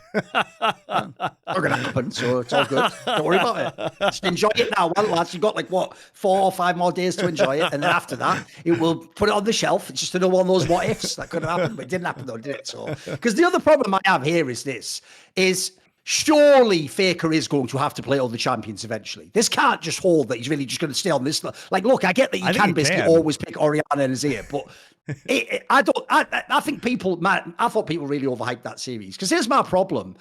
They're acting like Faker just beat like prime Scout. Scout played actually quite underwhelming in that series. And in fact, he had a couple of games that were just bad. We just didn't do anything. That wasn't the player that won the MVP and was in the final of the LPL this split. So my issue is, can Faker do that 5 games against Knight? I don't think so. And then the whole thing of like, look, you can say all day long, like, oh, the bot lane, they can get ahead. Like, if you believe JDG is going to be behind in 3 games to the extent they can't come back in the game, that hasn't happened so far in League of Legends this year. No one's ever been able to do that. So if T1 could do it, God bless them. Maybe they deserve to win Worlds then. But right now, I don't know. The thing is, though, the more interesting angle to me is, because obviously on this one, by the way, we'll mark it down. I'll take JDG. I'll do a tweet to prove it. Monty will take T1 this one. The other thing is, I actually do think, though, I was pointing this out earlier before we started. This is the real final, though. Like, let's be real. Like, first of all, I actually do think, but like this, it's not impossible. Like BLG could beat T1. It could happen, but I would probably favor T1 right now. This is the real fight. Whoever wins this one should win Worlds. True? Yes. I think, look, BLG does have the firepower. Obviously, the only team they lost to in the regular season was, in fact, JDG, right? They had the best regular season run. They're enormously consistent. So I don't think that it's true that BLG couldn't beat JDG, but it's certainly much more of a known matchup. And nobody's playing as weird as T1 is right now. There are shades of that. We did see BLG do things that T1 might do with their bot lane, but it's really the range and diversity of T1's bot lane that I think makes them incredibly, incredibly dangerous right now. Oh, by the way, perfect. I very rarely ever do this, fans, but I found a chance. So you know what? Like some sort of mad fucking prisoner of war camp in the 40s, shine all the spotlights onto this guy trying to escape the camp right now. Getting the fucking Alsatians going, we got one. We got a fucking Redditor in the chat. So a guy in the chat, Monty, did exactly what I told you. He just tried to make a fake narrative that the real final of last Worlds to anyone who's an expert was the semi-final of T1 against JDG, not GenG against DRX. Like, we're all going to pretend now GenG didn't win Summer and be super dominant. We're all going to pretend they weren't the favourite to win the tournament after T1 did what? Beat fucking RNG. You absolute clown. You've actually just fictional. You've made a complete straw man, but not even just a straw man. You actually created the straw out of thin air. You actually used like biogenesis or whatever to create straw from thin air. You made a man, you killed the man, and then said, I just killed the real T1. You didn't do anything, you moron. That was never the real final at any point. It was only the real final for real idiots like you. Like, that's how get him out the chat, everyone. Get him out. People, you know, people do forget that this is not the actual point of it, because the point that people were making was that there have been finals that were called too early, but last year's final was in fact the best final in the history of Worlds. That's mega. To be fair, most of the finals were shit. So the bar was really low. The bar was really low. And in fact, if you look at the history of Worlds, guys, almost every Worlds, the best match happens before the finals. Almost every Worlds. Last year was a bit of an anomaly in the fact that it didn't happen. But look at the history of Worlds, guys. Look how many 3-0s there have been. Look how many non-competitive 3-1s. It is much more likely, because of single elimination, that the best match happens in quarters or semis rather than happening at the end of the tournament. So I do not think it is outrageous to say that T1 versus JDG is going to be the best match, because it almost certainly will be. It almost certainly will be. And like you say, it's just the match that carries all the storylines. Like, at the end of the day, unless Weibo can actually win the final, you don't really get to take storylines like, wow, and then Zhao Hu will have a world's title and Shai have like 2. That's just, at the moment, that's the least plausible storyline. If BLG wins Worlds, look, it'd be kind of cool, but it'd also be weird because they didn't win anything else this year. You know what I mean? Like, it would kind of be like a dark horse win. And quite frankly, if you look how they played in Swiss and then now, they're not actually at their peak level. They're actually still themselves a little bit sloppy. Whereas, as you say, all the storylines are in the other semi-final. Like, Faker, if he wins another Worlds, like obviously it's inconceivable you win like 10 years later, isn't it? And to be in all these finals all the way. And then you look at all the rookie players. By the way, imagine how their narrative turns around that they're super chokers. It's like the one I told you last episode about the Astralis one. Yeah, Astralis used to choke all the major times until they didn't, and then they won everything and became the greatest team to ever play like CSGO. So in the same scenario, if T1 actually beats JDG and then wins Worlds, we're not having this conversation about, and then what happens when Zeus chokes again, and then you know the owner can't get through it. Those just start to go away. In fact, they themselves will know we were the fucking best team. And then for JDG, obviously, to go the golden road is just impossible, isn't it? So if you do that, it's the sickest storyline ever. So, like, all the narratives are on this side of the bracket. It's good. That's why actually even though I actually suspect, like I told you, I sort of think it'll be like a JDG, like fucking 3-1 or 3-0 stomp. I actually think they'll wreck this one. I hope it's a great series, though. I hope it is. Not least because the other one's bloody BLG Weibo, which is like, look, I don't really want to watch a fucking like regional qualifier game. Like, you know what I mean? Give me a break. It wasn't actually one, but it could have been. It's the point. Yeah. So I don't know. I'm feeling T1, man. I know that the games have been colored by the fact that LNG played so incredibly shittily that it was pretty easy for T1 to win, and their kind of loss conditions were never really threatened in many ways by LNG. But just in this meta right now, T1 seems to have more answers than anybody else. And they certainly have my prediction. Here's what happens, right? Game 1 of the semi-finals. Everyone in Korea is super pumped. They're all hyped. They're all believing. The whole broadcast, just like the other one, like you never mention Zeus's name. You just keep glazing Faker 24. Faker, oh my God, Faker. Can you believe Faker can play Oriana? Oh my God, he had 2 kills in the game. They're just raving like he's like literally, I told you, if you took the name, but you'd think Knight and Faker were the opposite players if you listen to the rest of the broadcast. It's fucking crazy. So you do that the whole time. And here's what happens in game 1. It's all going awesome. They do a great draft, Monty. They get a little bit of an edge. Actually, you know what? Zeus is laying him well. They get ahead in the game. Suddenly, JDG wins 2 big team fights, takes the Baron, and the game's over. And suddenly, the whole crowd... And then that's it. The rest of the series, tough sledding, mate. Because I tell you what, that's the thing I love about the JDG team. I pointed out before. It's not that they don't do like an RGG2 game 1 and just win from the beginning to the end and stomp you all the way, which is what you'd think you'd do with the super team. They just have the craziest dispiriting comebacks I've ever seen in League of Legends. Like they do the ones where it's like you're actually correct. Like you were the favorite in that team fight. Like if you're the team that loses to the Monty, you are supposed to opt into the team fights that they're like willing to engage into. Because here's the problem. When you think about that LNG series, here's what's going to be different when what happens right now. Mate, JDG doesn't do that Korean shit where you start losing guys and you all run and in the end you still lose 3 people, but you just don't have a fight. Like, they just turn around and have the fight, mate. So if T1 can actually clap them, you're going to have to do it with your hands as well. You can't just do it through draft and fucking this pick here. Like, that's all great, but you're going to have to eventually click the buttons too, mate. That's the thing I love about JDG. They just go down with a fight, mate. You have to knock them out. T1 is the most LPL-like LCK team. They're the ones who are most willing to engage in, let's throw down and let's click the buttons. So. Let's do it. I want Rock'em Sock'em Robots, basically. Yeah, that's your problem, Monty. You still want like strategy. No, I'm out that. Damn it. I'm like the UFC Just Bleed fan. It's like, stand them up, make them fight like real men. Come on. Oh, please, quit on the stool. I'd hang in there. I've got more heart than him. I just see red. I want that. I want people scoring ham fucking fighting. Not least because, by the way, like if you actually look at the champions in the meta right now, we could have some awesome team fights. Sadly, we didn't get many in actually the quarters, but we could have some really good team fights with these champions that are available, mate. Yeah. There's some great tools to use. Yeah, it'll be a fun one. I hope it's not a 3-0 or 3-1 either. Well, if it's a close 3-1, I don't really mind, but hopefully JDG will not just run their way through the rest of this tournament. Although, if they do, I guess we just say that the best team is all time and we bask in their glory. So it could be worse. Oh, no, don't worry. I know all you people picking T1 now. The second they lose 3-1, Monty, we'll just go, well, it's the greatest team of all time. You know, no one could do anything against them. And besides, you know, they did well to make the same. It's like, no, stick with your pick. You have picked them to win Worlds now. We're taking as it goes. That is the implication. By picking T1 to win, I am in fact picking them to win Worlds. This is true. Yeah. This is true. Because I'm certainly not picking BLG to win after that. It almost doesn't matter what I see. You know what I mean? It almost does not matter what happens in that BLG Weibo game. I would still pick T1 or JDG to win that final. Oh, and by the way, even though I'm pointing out, I do think people overrate because they're just so eager for Faker to do well. It reminds me of people like Tom Brady and Messi at the end of their careers. Like, people just want them to win the game so they can go, he never aged. He's still just as good as he ever was. But it's like, that's obviously nonsense, isn't it? If you actually know how good these players were. But I will say this. If Faker wins, I mean, I would have said the same thing if he won last year.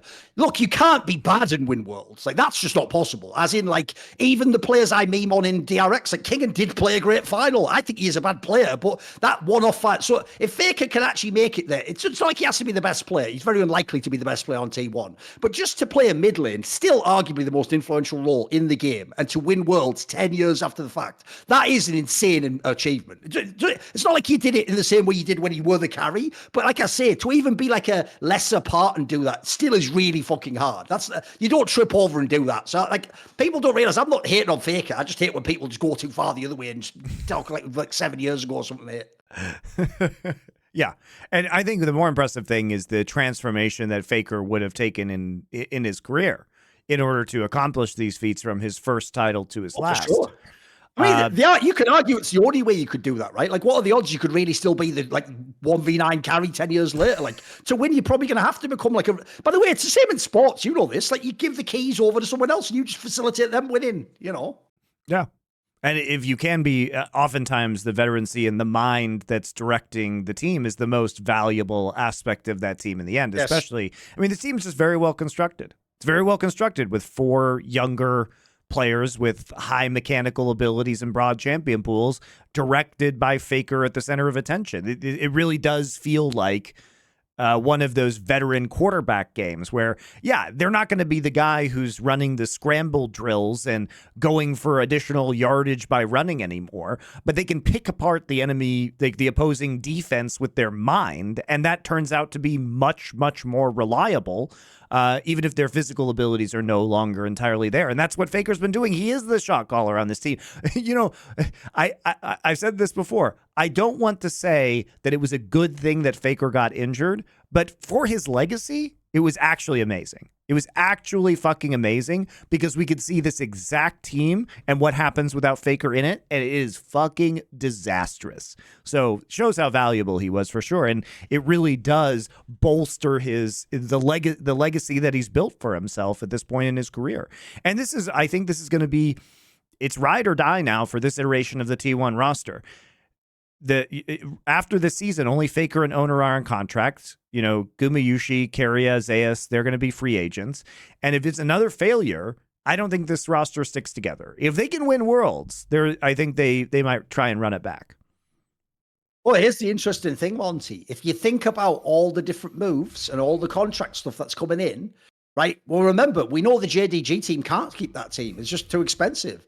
Dude, there's a world next season. You could maybe get fucking Ruler to T1. Like, that's not even like implausible. Or a Kanavi or someone like these are real choices, dude, that can happen. Like, if JDD doesn't win, who the fuck? If I'm a Korean team, I'm going hard as fucking both those players, mate. That's a fucking sick signing. Especially because I think there's nuance to the new rules in the LCK where existing contracts don't count as much against the luxury tax hit, right? So Faker's massive ass contract is not really going to have an effect, I think, on their ability to spend. And also T1, it's very different because they're owned by actually 2 multi-billion-dollar corporations in Comcast and SK Telecom in Korea. And therefore, going above and paying a luxury tax maybe isn't the biggest deal in the world. for them if they want to continue to have the glory of winning, or they think that the advertising value, especially for SK Telecom, makes a lot of sense to continue. Like, I mean, in Korea, everybody knows who Faker is, and I can't even begin to imagine his value in setting up lifetime choices of telecom providers for young people. It's like when you get your first, when you go off your parents' plan and you get your first cell phone, there's not a substantive difference usually between different carriers, right? Especially domestically.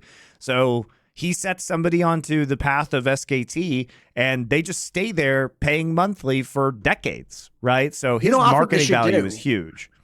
If I were them, I would just blend the two worlds together. If you get T1 as your carrier and you sign a 2-year deal, you get 15% off all truck hires.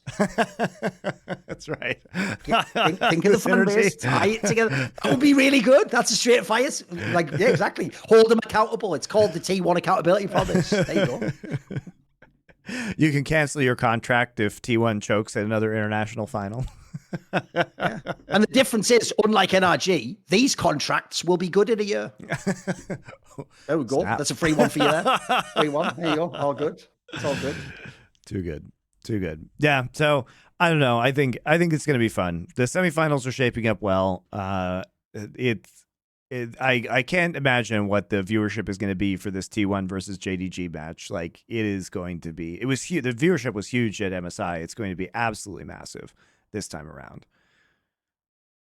Also, by the way, if you are actually JDG, this is also like a big step for you as well. Remember, you haven't won Worlds yet. So to win Worlds versus the Korean team in Korea with Faker, and they're also playing really well, like that would also be awesome for their narrative if they're going to go on and win Worlds too. Yeah. If they play BLG in the final, at the end of the day, playing KT, T1 and BLG, that's not bad. That's pretty good still. It's a pretty good run of teams. It's not like you played in RG. Yeah, you didn't get the freebie in there. Yeah, it's a good run for sure. I mean, BLG would have very legitimate Worlds title, right? Whether they beat JDG or T1. I can't let this go though. I have to bring up the possibility, because I've learned my lesson from the DRX one, Monty. We can't just say it won't happen. What the fuck happens if Weibo makes the final? At that point, by the way, just announce double elim for next year, because we can't keep doing this. I can't keep doing this. If Weibo makes the final somehow, this is just nothing, boys. This is garbage. What is this? Because that's not a good team, is it? It's like Fnatic making the world finals. It's just gross. So no shot to actually win. I would suspect that at that point in time, given how much Kadrill's stream viewership jumps when Weibo is playing, I would actually suspect Kadrill of bribing BLG to lose with the money he would make from a Weibo final. There's no way. If Weibo wins, I think we're just in danger of a super garbage final again, and that's the worst thing. That's what I said. It's like, if BLG doesn't clean up Weibo very efficiently, then I think the finals is going to be a real piece of shit. If it's like a close 3-2 to BLG, piece of shit finals. If Weibo wins, piece of shit finals. I don't think there's a good way. There's a good ending to that story. It'd be very unsatisfying. Viewer questions? We can do some viewer questions already. Yeah. I mean, not too many matches to talk about this week, guys. We are going to talk about one last sponsor before we go to viewer questions. That's, of course, Liquid IV. They're back again. Thank you very much to them. They keep me fueled up. And as we said many times for you guys, they have the sugar-free products now, which is great, because if you're not actively using energy, you don't get the additional calories. Those calories can be very useful if you're working out or doing something active, but now the sugar-free versions are here to keep you hydrated. And if the weather's really dry out, if you're on an airplane, if you're having a long day, get that hydration in. Contains 8 vitamins and nutrients for everyday wellness. Huge number of flavors. Some of the new sugar-free flavors are white peach, green grape, and lemon lime. They've got ones for sleep now. So they have ones to drink to keep yourself hydrated throughout the night before going to bed. They've got caffeinated ones. They've got kombucha ones. They've got sugar-free ones now. It's absolutely everything. It's been great. Brought a bunch here with me to Korea. And of course, you can get your Liquid IV Hydration Multiplier sugar-free in bulk nationwide at Costco, or you can get 20% off when you go to liquidiv.com and use code LFN at checkout. That applies to your entire order, so it's a great deal. Thank you very much for your support, Liquid IV. And I know you guys have been liking it as well, and thanks for going there and buying it. It does help when you guys buy it from the site using our code. So we really appreciate it.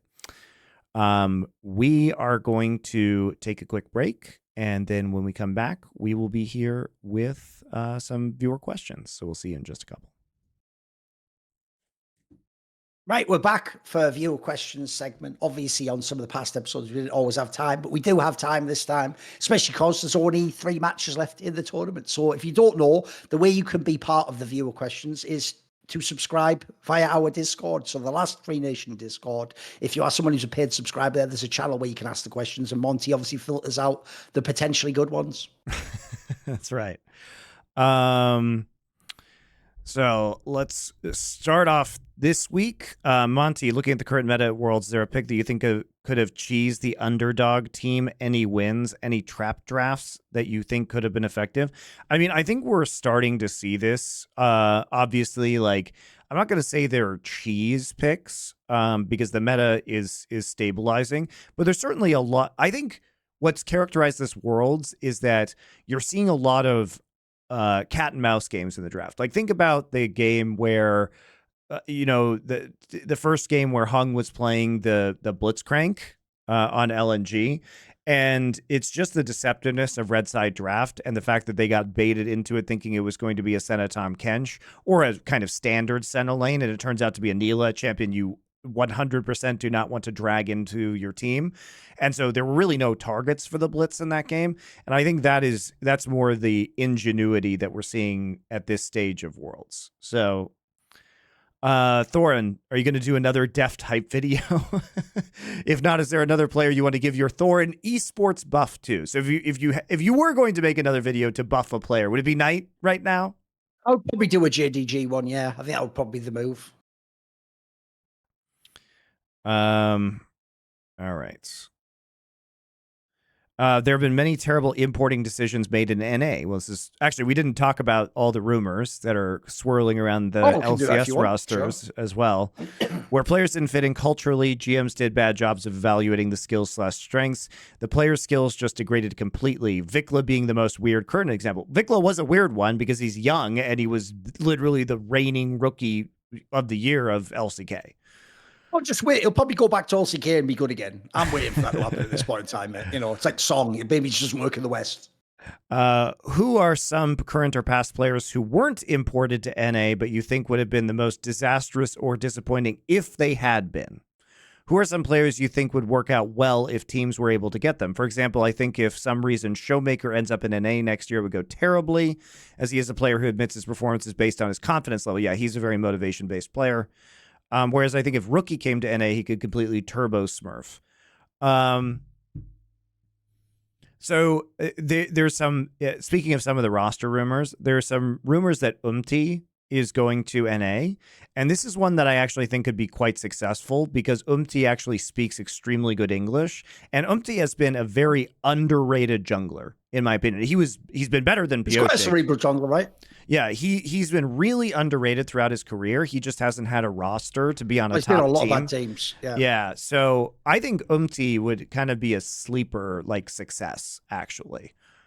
He shouldn't be as rattled by the cultural differences, and he's kind of used to being on garbage teams that underperform. So he has the mental fortitude and willpower to get it through, and he also just doesn't have crazy expectations. Since his teams have never been that good. So I can imagine him being quite motivated to do well in NA because it'll be his first shot to potentially be on a top team in his region, right? I think that could be, low-key, be a pretty good pickup.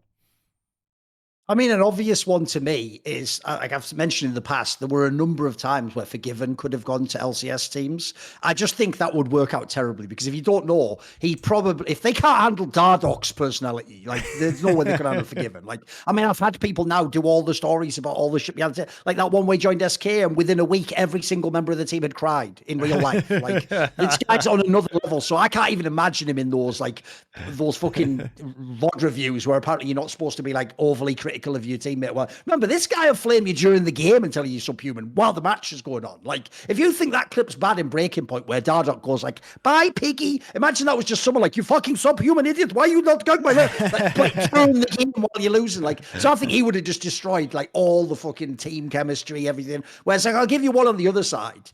I actually think it is a slam dunk that if Caps ever went to NA, he would have, it would be a dream. Like, he would just carry every fucking game. Everything's just a 5v5 team fight anyway. He would be impossibly good, I think. I think he's like the only European I think it's impossible could fail if he went there. I think they'd love his style as well. Yeah, I think it's hard, especially for Asian players, because oftentimes when they come into NA, they've passed the peak of their career, right? And when they're remembering what it was like to be the best in the world a lot of the time, or among the best, and how those teams function, and then they get into a kind of a unmotivated, unskilled NA practice environment, it's very hard for them to keep up the motivation themselves, which is why I think it's often more fruitful to talent scout younger, less accomplished players, because it's so easy, I think, to get jaded at a certain point in time if you're Pyosik, for example, coming off the high. Because, Pyosik coming to NA is just a tacit admission that he's never going to win anything important again. And remember, when you're a player like that and you go to the West, you're very quickly going to realize, dude, there aren't even the same pressures to succeed here. Like, there's no one breathing down my neck. By the way, there's no one to replace me. I'm not getting subbed out. Like, this is just easy street, isn't it? It's like, essentially, I'll just put in some time, see how it goes. If it doesn't go that well, I got paid. That's kind of, it's kind of understandable, unfortunately. I get it, Yep. Thank you again to all the elephant. Shout out, though, to all the LCS fans who mega embarrassed themselves when Perks joined Cloud9 by showing that they'd never watched Perks play League of Legends, because they all pretended, Monty, this is one of the craziest straw man ever, they pretended that we always said in Europe Perks was like the lane god who just battered lane every time and never ever lost it. Like, that was never his style of play ever in League of Legends. But all those LCS fans had to go like, look, he's losing lane and getting killed. It's like, where have you been for the last 8 years? But okay, go then. What's the next question? Thank you again to all the Elephant crew members and content creators for making this a truly refreshingly real space on the internet. What is the most ideal/preferred way from your perspective to support the show in LFN? Also, if you had to bet something meaningful, who would you rather have, JDG or the field to win Worlds? So this is a while ago, I think, because we're going through some fair questions enough, now. I would have taken JDG anyway. Yeah, depends on what the odds are, obviously. Depends on what the odds are. But what's the best way to support? I mean, the Discord subscriptions are great. Supporting our sponsors is very helpful if there's something that interests you. But otherwise, just watching the show. It's pretty good. We just need the more viewers we can get, the better. Upon the announcement of a ton of C9 roster moves, Jack said on the C9 Reddit page that they were in great financial shape and actually profitable this year. Do you believe this? If it is true, what are they doing differently to survive the esports winter? Well, first off, Cloud9 massively downsized, so I can believe that they were profitable this year, by the way. They massively downsized at the executive level. They cut a bunch of their esports teams, and they were never spending the most money in the LCS. Cloud9 has managed to attract players by being a good team to play for and consistently having success no matter what the roster is. Players buy into what Jack is selling, right? And they want to remain on this team. And he has the advantage of having like Blabber and Berserker at this point in time. And so he's always created a magnet to draw other good players within the Cloud9 fold. So I would believe that is happening. And also the thing is, Jack always waits until, first off, he sells high and he buys low almost every time. Look at how he snapped up the roster in CSGO. He got a deal on that roster considering how skilled they were, because obviously they were dropped by their Russian. They were dropped by Gambit, right? They were dropped by their Russian sponsor. due to the Ukraine-Russia war, and he happened to be in the right place at the right time. I would be surprised if EG fielded a roster next split, and so where's Jojo Pion going to go? He's only got a couple teams like FlyQuest and C9. Would Jojo Pion rather play for C9 with Blabber and Berserker and Vulcan and possibly, Fudge or an import top laner? Or would he rather play for FlyQuest, which doesn't have the pieces in place right now to make him as comfortable? Like, I think he made himself, he feathered his nest. Like, you know what I mean? So he's really good at doing that. And also, he has been one of the more conservative owners when it comes to especially infrastructure spends.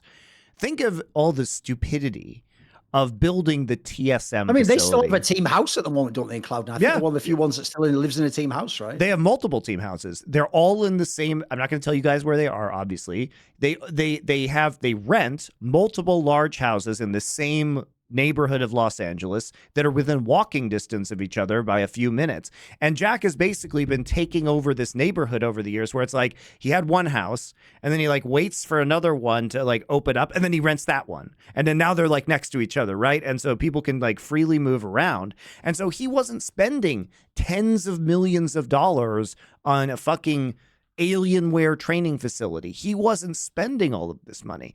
And it's not that it's not nice. I mean, they have a nice place to live. These are very big houses, and he caters them and, has them all professionally cleaned, and they're in generally quite good shape.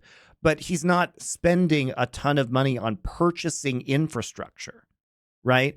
Or doing long-term corporate leases and then renovating that infrastructure. If you think about the money that 100 Thieves and TSM and Team Liquid and all of these other NA teams have spent on facilities, it's fucking outrageous, guys. It is outrageous.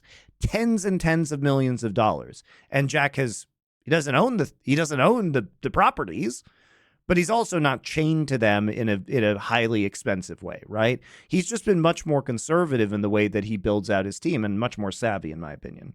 And he was built for this moment, for sure. Also, if people don't know, at the beginning of the year, even though in Valorant they tried to make a super team, they had who was the player of the year the previous year, and then they cut him after 2 matches or something, and it was implied, part of it was he might have had a massive contract, and so since it just didn't vibe in the team, they just let him go. So it sounds to me like they already made the cuts earlier in the year. Essentially, they just got ahead of it compared to other people. And I'll just throw this in there. Why is that cool to everyone that Jojo Pion's joining Cloud9? Remember, you already all tell me Berserker's far and away the best player in the LCS, and Blabber's the NA GOAT. Who's fucking Jojo Pion, Kevin Durant? Homie, why not join a team and beat them? You have to just stack the odds? Can't you ever win in normal games? Because here's the other thing. The same Jojo Pion guy is now going to do Azale level trash talk, where he's like, lol, EU sucks. Carry me again, please, fucking 1v9 Korean botlet. Give me a fucking break, you actual rat. We don't do that in Europe. We don't have fucking ruler and then go, I guess you Americans just suck. Ruler, carry the game. Activate ruler, agent ruler. And they're like, give me a break. Which is it? I have some balls, mate. If you're gonna talk shit, actually do something. Be the fucking man. If you actually had some nuts, by the way, you wouldn't join Cloud9, would you? You'd have gone and joined fucking NRG or something, or fucking Golden. Yeah, FlyQuest will be a classic one. They're right at the bottom of the table. Join them, pair up, see what you can do, get back to the top. By the way, the other one obviously is the rumor that Vulcan rejoins for support. That just seems like a slam dunk at this point in time. Why wouldn't you do that? Is the obvious question, right? Just seems obvious to do. Yeah, and clearly, because the FlyQuest experiment of this year didn't work out, there's not too many pieces that FlyQuest has in place now. They're having to rebuild with Inspired and Bwipo, ostensibly. They've got a young and up-and-coming AD carry, but if you have the opportunity to join a core of Blabber, Berserker, and Jojo Pion, I think you just absolutely do it as Vulcan. There's not really a question.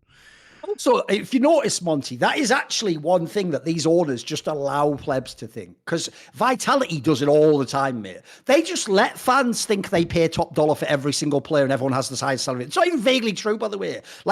For real, I've heard there's times where people have joined teams like Vitality and G2 and CSGO and taken a pay cut because maybe actually their team, they were the one big dog and they got paid $38,000 a month. And maybe you joined Vitality and look, you don't go down much, you get $25K a month. But the point is you do it to get a better better team. So Cloud9 has always operated within that grey area of letting the fans think, but they've got the best team, so they must overpay. Like, spoiler, do you guys really think Fudge and Sven were getting anything close to the maximum code? Of course they aren't. Like, for almost certainly they're the ones that you just skimp on, and then you spend the money on Berserker and on Blabber. And do you think Emenez, the backup mid, I'm just pointing this out because everyone forgets this one. Dude, he wasn't even the starting mid laner. They had that fucking Diplex guy from Germany. The backup mid laner who comes from the RLs. Do you think he was getting like a fucking Jensen contract? Like, spoiler, when they essentially already told you explicitly the only reason they didn't re-sign Jensen is because it just costs too much. Like, he wants like sort of the old contracts he used to get, because obviously look at the career he's had. He's only trying to get the bag now, isn't he? So I don't think people get it. Cloud9 actually, like everyone else, for the lineup they had, did a pretty good job, probably min-maxing, I imagine. Look at like, they didn't work out, but there was a world where they won both splits. Like, it wasn't a bad effort. Better than EG. Yeah, there are a lot of other extenuating circumstances around EG, which I'm sure you guys all know at this point in time. By the way, as the years go on, I will also leak some amazing, like, behind the scenes stories. But I'll have to let a bit of time pass before I can give you some more of the juice. Because if people don't know, basically loads of the other execs are all fired at EG, and everything's getting caught, and that's why like all the teams are getting wrecked in the salary negotiation. So basically, there's some like insane shenanigans behind the scenes. But it'll have to wait a little while. It'll come out eventually. It'll come out.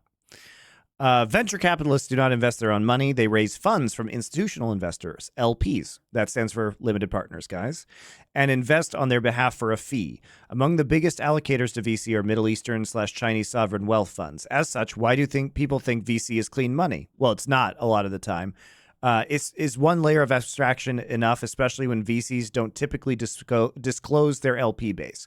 This is by design, by the way, right? This is by design because these companies understand that certain founders who are accepting venture capital would not accept certain kinds of money. So it's a way for people that might be turned down otherwise to silently invest in up-and-coming companies and make money off of them when there might be ethical qualms otherwise, right?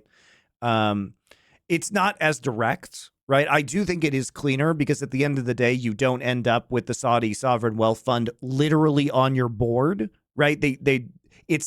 Oftentimes it's the venture capital fund that has seats on your board, and they're going to have a lot of different interests across a variety of different companies. And while they will have the fund's goal at heart of making money, there's not going to be a venture capital fund is not going to put pressure on you to behave or say things in a certain way, because they can't say, oh, you can't say bad things about the Saudi government, because it would imply that their secret limited partners are in fact the Saudi government, right? So it's not exactly the same. They have less control. That's my thought on that. Here's a CSGO question, or CS. God, I'm going to say that until the end of time. CS2 question, CS question. Twist is rumored to leave FaZe after close to 3 years winning Cologne, Katowice, the Intel Grand Slam, and the Major. During that time, FaZe won 6 tournaments, for which Rain won 2 HLTV MVPs, Rops won 2 MVPs, and Brokey won 1 MVP, leaving Twist as the only non-IGL player to not win an MVP, and was second in the MVP running only once in Katowice 2022, when he was really close to the rest of the team for second place. What does this tell us about Twists? Was he underutilized? Did he underperform? Or is he overrated? Or is he washed?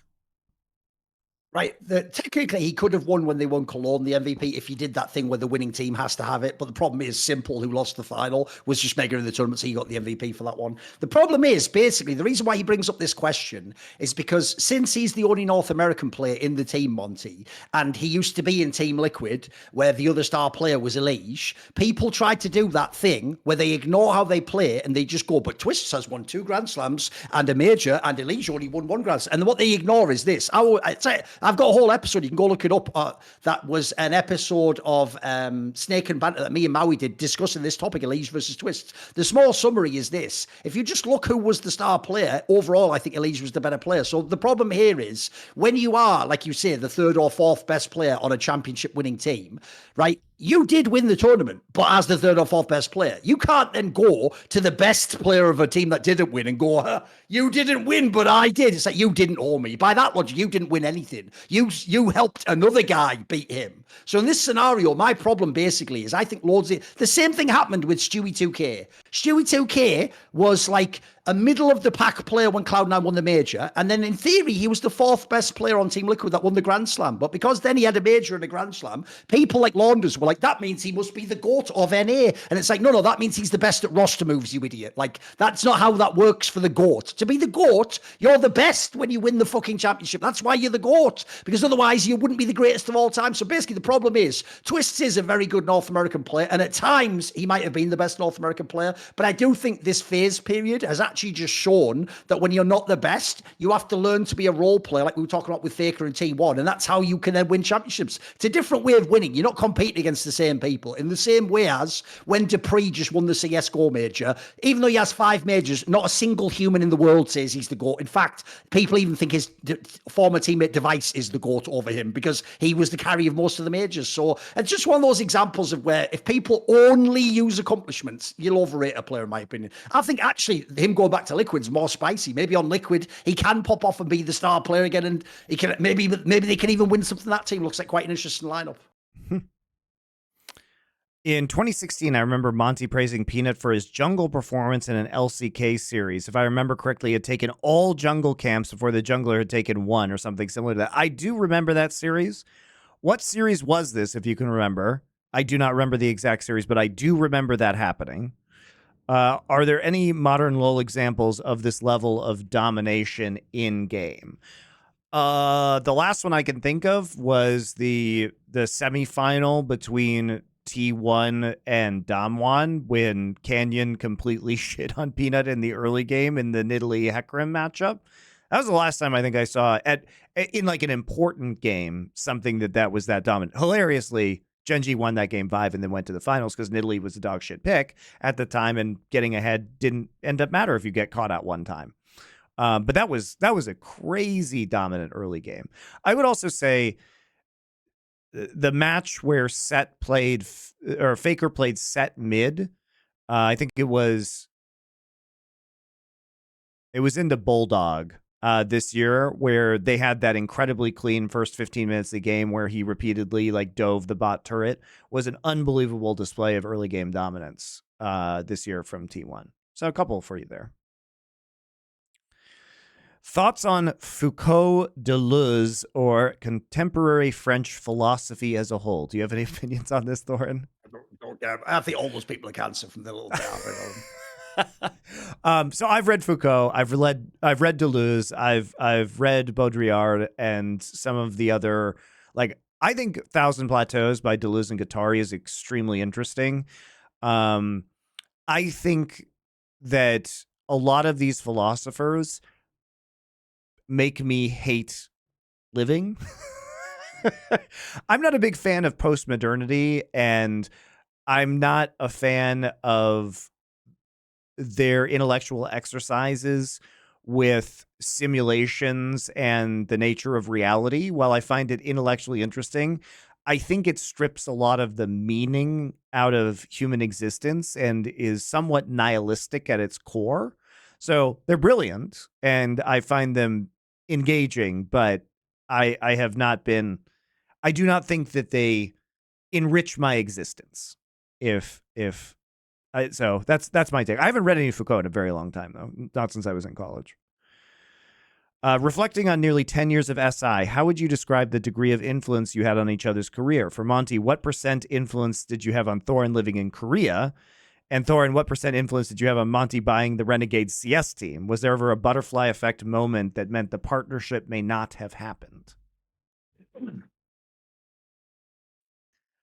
I mean, I can say he was a huge effect on me buying that particular roster, because there were other options at that time, and I certainly asked him what he thought was the most promising roster, including, by the way, the flip side roster was Simple.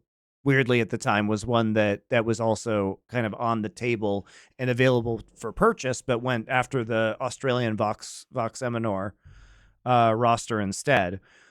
I don't know. Did I have any influence on you living in Korea? I mean, in theory, yeah, because if I hadn't have come the first time when we did the OGN one, I probably wouldn't have then decided to like try live in there. It's not like you told me to do it, but it's more like there's people that I knew there that can help with like getting set up and all that shit. And then also at the time, like, I mean, it's part of why you were there. Ulf's Korea was still the mecca of esports at that time. Like, it was the place to be. It was the happening place. So, to some degree, yeah.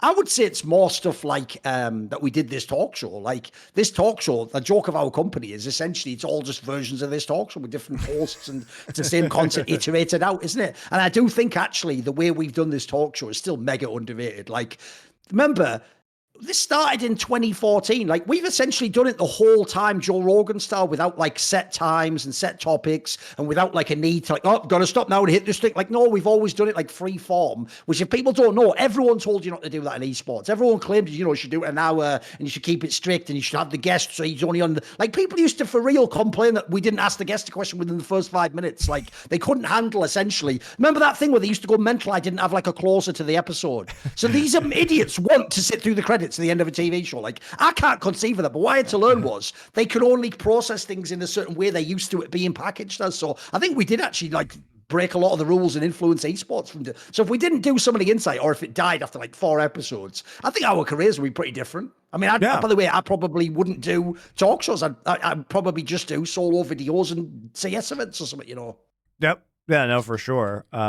Obviously, like I think we both would be doing something different at this point in time rather than trying to get LFN to work. But is there a butterfly moment that meant the partnership may not have happened? I would say not really, because like it felt kind of inevitable in a way because we had similar perspectives on the kind of content that we wanted to make in terms of a talk show. And the industry is small. And also, we would have met each other at some point in time anyway, and we have a great personal relationship. And it seems like we're both driven to make content regularly and always make time for it in our schedule. We were even doing it in Overwatch. Like, we would have kept doing that show in Overwatch if Monte had stayed in Overwatch. Yeah. Yeah. So I don't know. I think it did feel kind of inevitable as long as we were both active within the scene that something like this would occur. Like I told you though, Monte, I've mentioned this on a past episode because the statute of limitations passed now. The real butterfly effect was the other way, where we worked together even more. Like if either Flashpoint had succeeded or good old Carmack had ever tried to hire me to IEM, that could have been the game changer. Imagine some of the inside desks, boys. Well, that's what you missed. Imagine if Riot had given me co-streaming privileges. That too, yeah.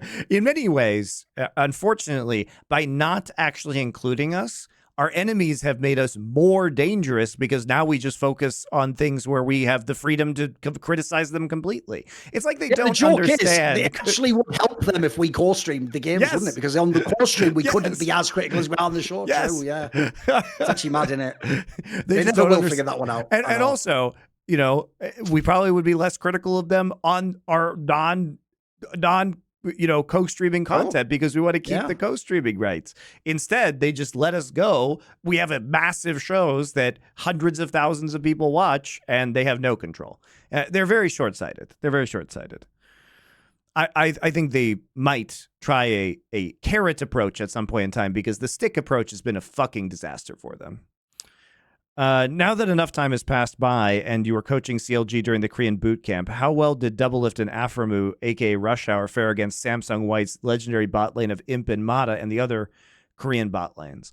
It wasn't so much that they were getting clapped in lane, although they did occasionally get clapped in lane, especially by Samsung White, if I recall it correctly. I remember there was one scrim where Mata was playing Thresh and it was a total nightmare. But it was mostly the macro play. It was like once you got past the laning phase, they were so much more advanced in terms of their jungle pathing and ganking and vision control and objective control that it was just lights out. So most games ended very quickly, but it did get out of the laning phase a lot of the time. Choice among evils. Assuming Monte will kill his parent or spouse or kid if they act like Nick Fury from Secret Invasion, even if the stakes was lowered to a country, and assuming Thorin will do the opposite if it was his blood. Okay, so this is jumping out from a previous question. Does that make you two enemies in a way? From watching lots of dramas, usually the solution is Thorin, aka enemy spy, long lost dad sacrifices himself and everyone else lives. So I think we were talking about some theoretical situation where I guess I would kill my parent or spouse or kid if they tried to like sell out the world, in this case, a Oh, country, okay. and that you would sell out the country if it was your blood. I don't know if I would react that way, but in a theoretical universe, potentially. Does it make us enemies? I don't think so. The problem he had there was he almost made it work, but he needed to connect how we would be opposite sides of some scenario, but he didn't really do that, did he? Because in this Right. scenario, think about it, right? Monty chooses to kill his relative and I don't kill my relative, but how have we interacted there? It's not Right. like Monty has a choice to kill my relative, like that, but then in that It's like scenario, we both what am I have to choosing? kill You know our what I mean? relative in Yeah. order. It's like if we both had to kill a relative in order to Yes. save something, right? Like If we both anything, had you to have to push make it the other somebody. way around. Like Monty has to apply the same logic and kill my family member, but then I spare his, so then I have to kill Monty. Obviously, there's revenge. Because listen, that's just the way it goes at that point in time. You know. Again, go with tribe overall. That would be a good movie, by the way. That would be a good movie. It'd be like Face Off, our what version. what movie remake would you do with today's technology? I mean, You Face can Off add one itself, I scene. just said it right. Face Off. Imagine with modern tech, that could be amazing. That could be sick. What movie would I remake today? Remake with today's technology? That one's kind of hard because I feel like a lot of movies are such products of their time. Like you didn't actually attempt movies that you didn't have the technology for, and a lot of practical effects look really good. And CGI, as we learned from the original Star Wars trilogy, actually made it look worse. Yeah, and if you notice, the biggest problem here is a pleb would almost certainly pick something, Monty, that is, like you say, loads of like prosthetics and real life props. But the joke is, I actually think most movie aficionados know that like you wouldn't want to make like Time Bandits for CGI. It'd actually be shit, No. wouldn't it? It would just bring you out of it completely. So it's actually a hard one to pick from. Like, I'm actually thinking it's not an effects one. I think you maybe go with like, maybe you just want to use like modern actors or something. That was the only angle I can think of. Yeah, it's with today's technology, though, is the question. That's why I'm thinking about it. I don't know, man. I mean, put it this way, a lot of like film noirs would be better because they wouldn't have like that cardboard set in the background, They wouldn't be driving where it's just like the rear projection and all that. You can get rid of a lot of the sketchy Casablanca stuff. might be a better movie. Like Casablanca was Might be kind awesome, of like yeah. low budget.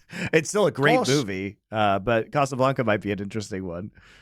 But then they would fill it full of like action sequences and other bullshit. So And that's also, the they danger. do something like when he walks in, it'd just be like Adele playing or something like, oh, bloody hell, this song. They just ruin it like that, wouldn't they? Put all references. Play it, and Sam. like Simon Pegg It's would be in it for no reason. Rolling in the Yeah, deep. of course.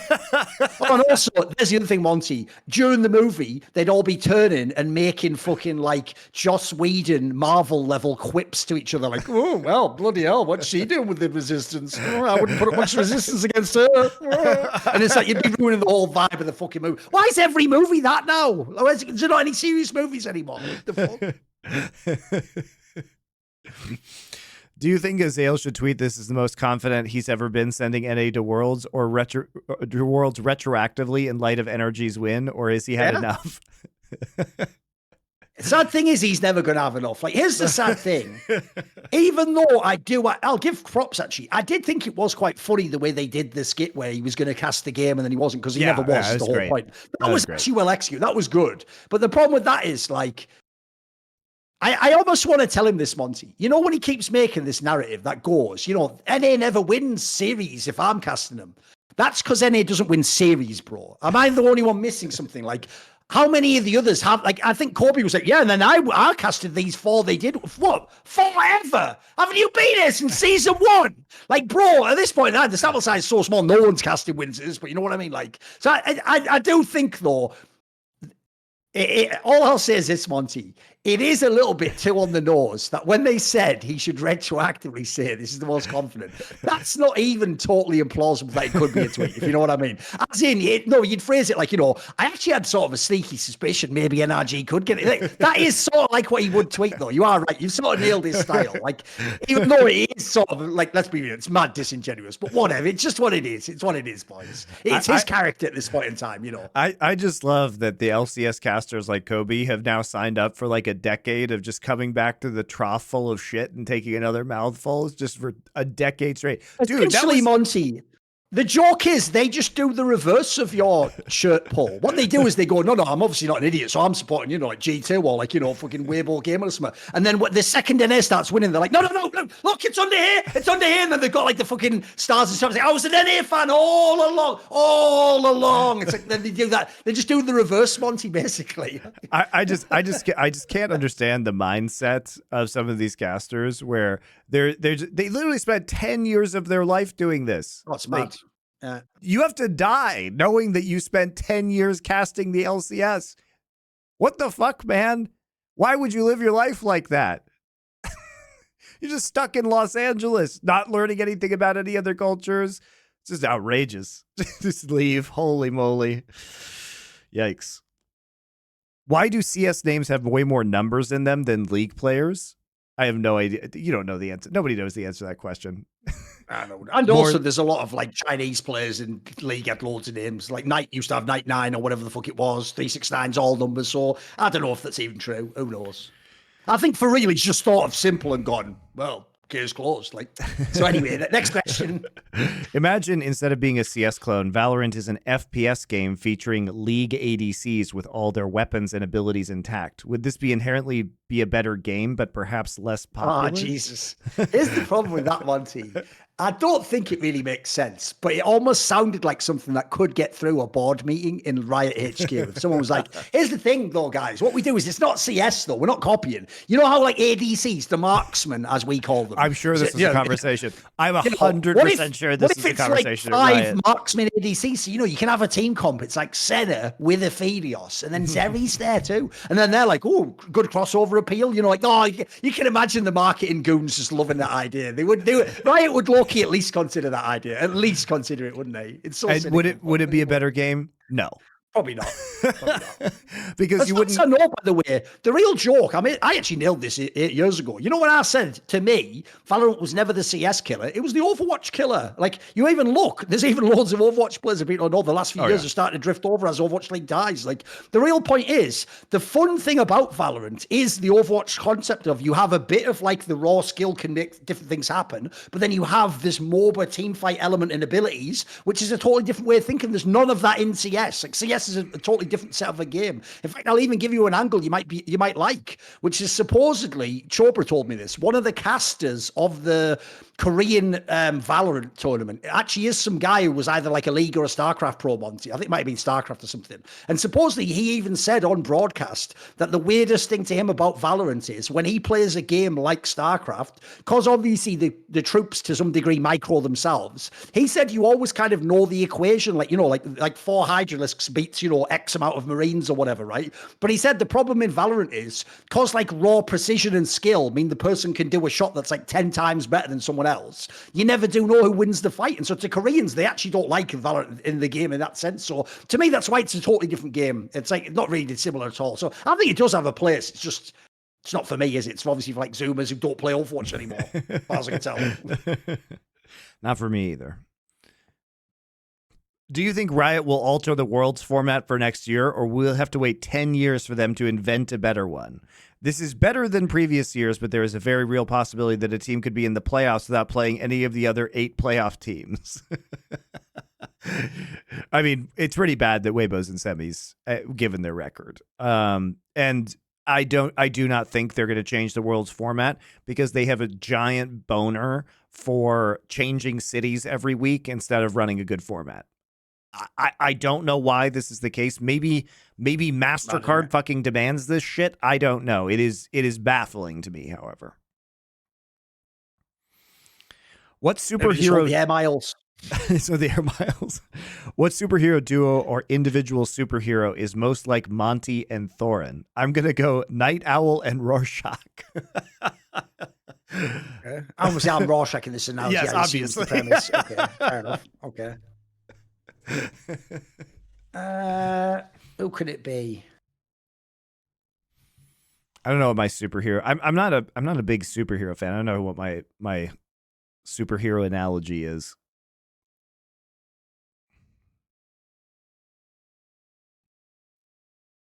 Yeah, let me think. What would we pick for that? I guess like Marvel Odin, maybe. Don't know.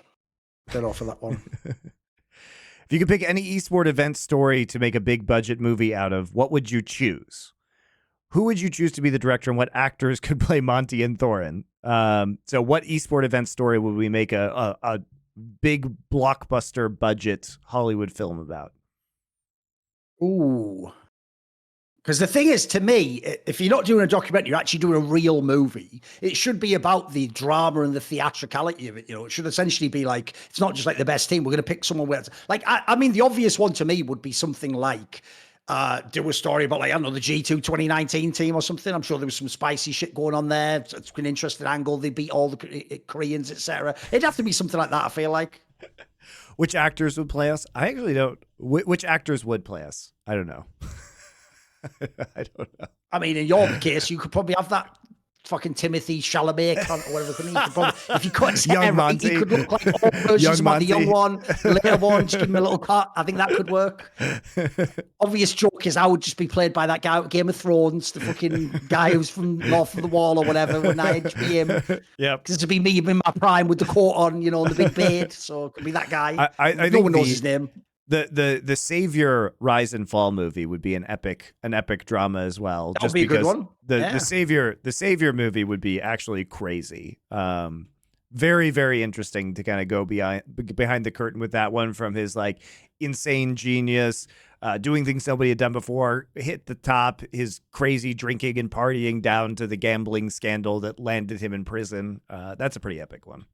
I mean, the thing is, to me, the artistic license you could take with that is what would make it so good. If people don't know, it would be like one of the all-time great stories of like excess and people who won, but that made them actually fuck their life up. Because as far as I can tell, if you listen to some of the stories that leaked out publicly and privately, the whole thing is just like his style in the game was that I'm the mastermind and I can always win no matter what scenario I'm in. And even if I'm in a tough spot, I'll figure a way out of it. He was living his life that way. Like by the end, I heard he was just never practicing and he was just basically for real doing that shit where you're just getting drunk and just waking up all hungover, and then you're going in and playing the game, but sometimes you still win anyway, and you're like, fuck it, lol, who cares? He was on some like rock and roll shit. So like that would essentially, the amount, like if you had some like a really good script writer, you could make a lot out of that in terms of artistic license. You could maybe tie it into some shit when he, I don't know, when he was a kid, what happened with his family or something. There's so many ways you could make that be a baller story that's not just about playing video games, is it? Like it would be about excess and success and what it means to be a genius character who's everyone tells you you're a genius 24/7, and then you just think you can get away with anything, can't you?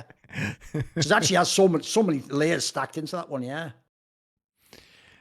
Is Riot forcing their broadcast to make shitty historical points during analysis and cast? Fnatic versus Weibo game. Jat was saying Fnatic is clutch as they went 0-4 in 2018. They got out of groups with a tiebreaker. I don't know if he said that or not.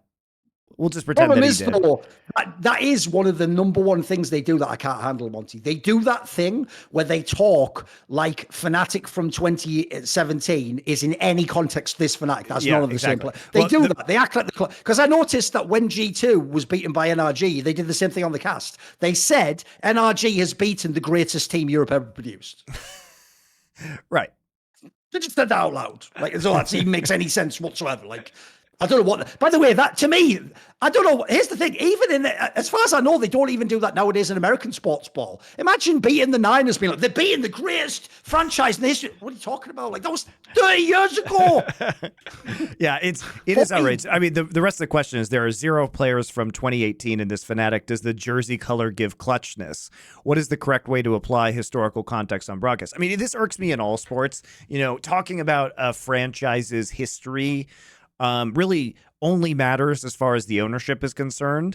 And because obviously if you're a great owner on a team, sometimes you can have a multi-decade effect on the team's culture and the decisions that are made. But you do have to really consider that context. And especially in League of Legends, it doesn't even make sense because the only thing that is the same about Fnatic is literally Sam Matthews. So unless you're going to say Sam Matthews is responsible for their clutchness, and God forbid in that G2 example you gave, Thorin, that they would say Carlos was responsible, like Carlos made the team, right? It doesn't make any sense, right? You have to pick out individual players or coaches and then provide the proper context for them. But it does just tilt me when you pretend you basically are just, you know, stealing glory from other rosters and then applying that, you know, you're allowing teams to steal glory from the past, which is fucking weird. It's very fucking weird. Okay. And I don't know why people bring it up. I would never do. I would and have never done that. I don't understand why it's so hard just to talk about the context of what's happening in front of you and leave the irrelevant historical details behind. Surely you can fill up 60 seconds with something interesting. I'll just say it outright. It's not right, as far as I know, Monty, because I've seen too many people who now have the agency to do what they want. Like you just listed one chat. I'll give you other ones, Sharks. These people definitely have the leeway to make their own narratives or to decide what level we're driving in. The problem is those people do appear to actually buy into that as a legitimate way of doing analysis. Like, as far as I can tell, they really do think, Monty. I think it's a flaw of the fact that there's not enough sample size in League of Legends, so they think that like a one split storyline isn't as important. So what they try to do is bundle together, like you say, like 4 or 5 years of T1 or G2 or Fnatic or Cloud9 and act like it's a coherent story and then use elements of that to talk about this one. The problem is I think they do it too ham-fisted. Like they really do make it sound like G2 did beat T1 that was the world champion, not a different T1 with Faker. Like the problem is I think essentially they just misuse it. Like I don't hate it as an approach. If you made it more like, you know, and Fnatic has produced a lot of squads over the years that have had a clutch factor to them, like maybe there's something there, but they always make it sound like it just is the same team. And I've always thought that's the disingenuous part to me, you know. Yep. Do you think that there has been an increase in roster changing and that has been a factor in the NA viewership decline? In the past, it felt like teams had a consistent face, but with new teams coming in and legacy teams, it seems like there is no brand or consistent roster and therefore no reason to follow the teams or the players. I think you know what I love about this?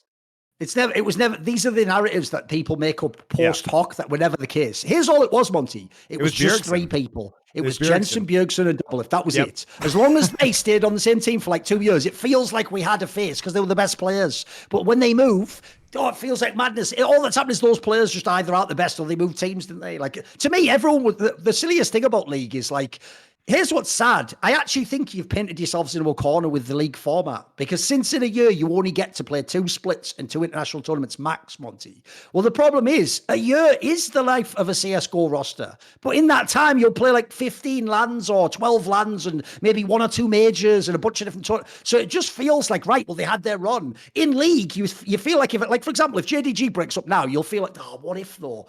So the problem is, I think the format doesn't ever make you feel like it lived long. That's why people want, like, they want it to be like 1980s basketball, Monty, where like you're just still on the same team the whole decade. You know what I mean? Like you play there. The problem is that's not really how esports seems to work. Like we're way more accelerated than that, you know? Well, it also, I think, why would this cause a decline in NA as opposed to Europe or Korea or China? We've seen plenty of roster moves in those craziest regions. turnover of all, mate. Look at it. Basically, think about it. Even G2 retooled every single player except fucking, I mean, Mickey X came back. That's it. It's just caps. They're all gone. Like, if anything, Europe has higher viewership, and we've shuffled everyone, haven't we? Think about LCK. The only constant has been Faker. Team players, legendary players, move in and out of Korea and China depending on the year. They move. How many teams has BDD been on? I don't even fucking know. Like all of them.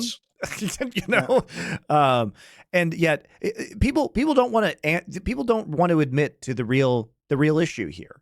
The reason why NA viewership has gone down is there is no more delusion that NA is good. People could buy into the personalities and believe in the early days the lies that were told to them by Reginald that LCS, like an NA team, was going to win Worlds. But as dominance grew and grew and grew, you know, it's not that people are changing. There's just 10 varieties of gruel in the LCS, and you can eat a feast in other leagues of much more interesting content. So when you give the audience 10 kinds of gruel and they could go to the next restaurant a door over and eat a seafood buffet, guess which one they're going to fucking pick, right? Like what does LCS have going for it? Am I missing something? What value does it provide to me? The only thing they think it has is they like some of the talent, right? Even then, I think that's misuse. Like, I know you can't make the time zones work, but the idea that you don't like at least take their talent and have them double up and do like, why don't they have an LCK Western broadcast money that is Captain Flowers and Kobe and chat? Like, wouldn't all these NA fans be loving it? You all tell me you think they're the GOATs, so why not have them do an awesome broadcast? A bit like in America, you can watch the broadcast of like the Premier League, but you have like your own people who are like your fucking your own studio team or whatever, don't you?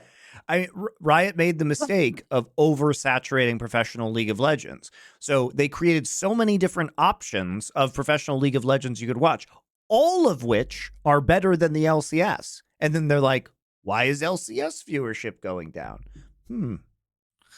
When you make a bunch of other English broadcasts and every other English broadcast has better games, I wonder what's going to happen. Maybe they should just cut all the other English broadcasts. That would probably actually do something for LCS viewership. Bad idea. I actually think that might do something. Every World's discussion on caster bias comes up. In your opinion, what's the right amount of bias? For instance, do you see any drawbacks or positives for talent being open or fans of the regions on air? Yeah, of course I do. Homer broadcasts can be really fun a lot of the time, especially, in local languages and stuff like that. I don't think it's unfair to have bias within the broadcast. Now, obviously, you shouldn't try to be biased in your analysis, but especially on the desk, it's very entertaining. Right, bias on the desk is fun because you can actually have debates and get into it with people. You're trying to be, fair on the broadcast to both teams, but having a little emotion, I think, makes it more human. I don't really see it as a problem. The real joke is this is actually something where you guys asking the questions don't know. You live within Anglo culture and it is the water and you are a fish who isn't aware you're in water because this concept doesn't even exist anywhere else in the world. Do you think they're having a discussion now about whether the Chinese broadcast is too biased to the Chinese players? Do you think in Korea they're losing 1 second sleep about whether they overhyped Faker? No, the whole point is they know that's what I'm here for. That's what I want to see. But you all have this notion in the West. I nailed it a year ago where I said we've never had an international broadcast. It's the LCS broadcast of Worlds with occasional LEC people allowed to join in. That's all it is. That's what it should be though, because the dickheads watching it, you do want LEC and LCS to be overblown. You do want to believe that actually Parlour Faker can beat fucking Zhao Hu in a best of five. You want to believe all these things. So I actually think it's perfectly logical they do that. My problem is just when they do it in a whack way. I don't like, as I say, when any analyst wants simultaneously the cachet of course, I'm not predicting any to win, but then when they win, I believed all that. Well, you didn't though, did you? You can be ride or die and do it. Look, I'm obviously, if people don't know, when Yanko was considered the best analyst in CSGO, his friend Nico, by the way, originally wasn't even in bloody FaZe. He was in Mouse Spots, mate, which was the 11th best team. And every single time, Monty, he would always predict they would win the game, but he would do it and obviously say it because my mate plays for them. Essentially, I don't think predictions mean anything. So I'll give you the real analysis of the game. Here's why they'll lose. And then for the prediction, I'm picking them to win. That's fine because it's totally consistent, like you say. It's actually, once you even know that's part of his character, it becomes part of essentially the persona of Yanko, right? Even if he analyzes the game, he's always going to side with Nico. It makes it an angle to have. So I don't have a problem with any of that shit. I think it's totally fine. In fact, I think the stupidest notion ever, it's one thing for casters, but when they imply analysts shouldn't be biased, by definition, dickhead, an opinion is biased because to have an opinion, you would have to evaluate and determine certain things are better than others. In other words, you have a bias towards certain metrics, and all of analysis is actually giving opinions. Even if part of it looks like you're breaking the game down, you're breaking it down according to your principles of the game. Right. That's why Monty will sometimes think a team is better, whereas maybe someone else who only likes, I don't know, mechanics might think a different team is better than them. He is evaluating different things. It's why Monty thinks Peanut is amazing, whereas other people are just he's not even doing anything on Poppy because he's evaluating different criteria. He's evaluating things like team effect or shot calling. So to me, it's everything should be opinion. It's just point is this is the problem. It's like jokes. I don't think there's actually truly jokes that you shouldn't be allowed to make. My argument is just always, is it funny though, mate? You know what I mean? The problem, the real sin of doing an offensive joke isn't that it's offensive. It's if it's offensive and it wasn't funny for anyone. That's when it becomes a sin, if you know what I mean. It has no value at that point in time, does it? So be biased, but make it part of the make it good. Be biased in a way that's fun. By the way, who the fuck doesn't like it? But I've had pro players tell me this so many times in CSGO privately. Do you think they don't love in a way that if I pull against them and they beat me, that's an extra reason them and their fans are loving that they won the tournament? It's just a normal, we won the tournament. It's and the odds were against us and you said we couldn't do it. That becomes part of the cool storyline. It actually becomes part of the show. So no, I think it's perfectly fine. For casters, in my opinion, I want your enthusiasm and passion for the game. So all I would say is this. But the only way it's inappropriate when you cast the game is if you just intentionally downplay something. As long like it's one thing if you're the LCS casters and Paolo Fox does a move, yeah, of course hype it up, but don't then pretend that like Jaru didn't do a move in that scenario. Like that's only, that my problem is just if you like intentionally fuck with the other team. You can be biased towards your team, of course. There's no problem. Also, try and balance out the bias by having casters of different regions, so you get the infectiousness from both sides. Which, by the way, Thorin, I just want to point this out again. Riot, as ever in their wisdom. Again. Yeah, I saw that. Here we go again. You ready for this, Thorin? Come on. We were very close. We were this close to getting an all LPL semifinals. Do you know how many LPL casters are left to cast semifinals? Well, here's the problem. They're tricking everyone by making it look like Dade is one, but he's from the LEC, Monty. No, it's none, isn't it? Isn't it like none at this point in time? It is 0. And it's not, normally they just cut the casters and like slam somebody on the desk. There's not even anybody on the desk now, guys. There's 0 LPL casters on the desk or on the mic during the games for what almost was 4 Chinese teams and still is 3 Chinese teams and a guaranteed Chinese team in finals. So crack job there, Riot. Once again, fucking the fans for no reason. Just fucking them. Why do you hate your own players? They're afraid of a lot of Western League legends nowadays. What are the top tier Korean fried chicken chains? Well, BBQ is pretty good. The BBQ is very good, actually. Yeah, it's even really though it's a popular one, that's good. I like that one. Basically, people don't know the stylist I like best of the Korean chicken is where it's not like KFC. It's like the actual it's not breaded. It's more like it's like the skin's just fried. Yeah, it's crispy. You know it's what very I mean? light. Yeah, it's light breading, very lightly lightly fried. It's not super greasy. And BBQ is good. The real cheat though. It's the mom and pop chicken shops in Korea, man. Like, fuck the chains. It's like the local shops that have been there for like 20 or 30 years. Those ones are the real bangers. Like the Chimek places. It's the ones that basically just serve beer and chicken, right? Those are the best Chimek places. So chicken and mekju is beer in Korean, so they slam it together. So chicken mekju is chimek. But those are the real bangers. Those are the real bangers. Only thing is, though, I will advise you. Do not go in there as some Westerner and think you can handle the spicy one. When they say spicy, you don't even understand what level that could be. Like, I've had it before where I've had to throw some away because I was eating fire, mate. Like, this is horrible. I'm not sure it's spicy. Oh, a little bit tickly. No, I think it's just burning. Like, I'm just in the end. He's also British, guys. I can eat those, so don't worry about it. Don't worry about it.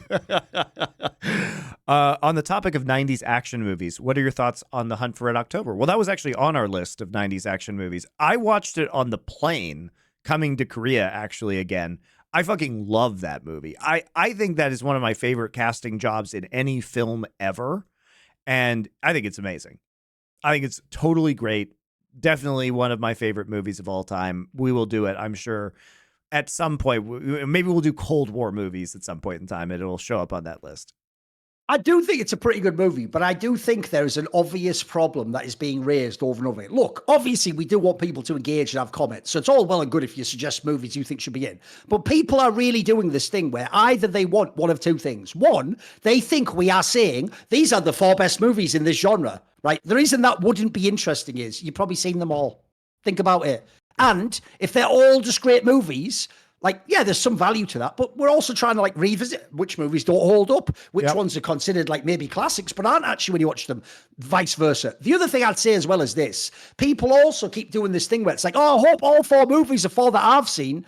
You've missed the point of the series, guys. The point of the series also is for ourselves to sometimes watch movies we haven't watched, but to introduce you to movies you haven't watched. So you've probably already seen fucking like all the Arnold Schwarzenegger movies, right? So there's no point doing Terminator 2 in 90s action. Why don't we do instead, like we said with maybe you haven't seen Face Off. That might be a bit more weird for you. Maybe you haven't seen Con Air. They aren't actually as big as Terminator 2, etc. So to me, I don't mind people suggest them, but there's a reason it's not the most obvious 4 names every time.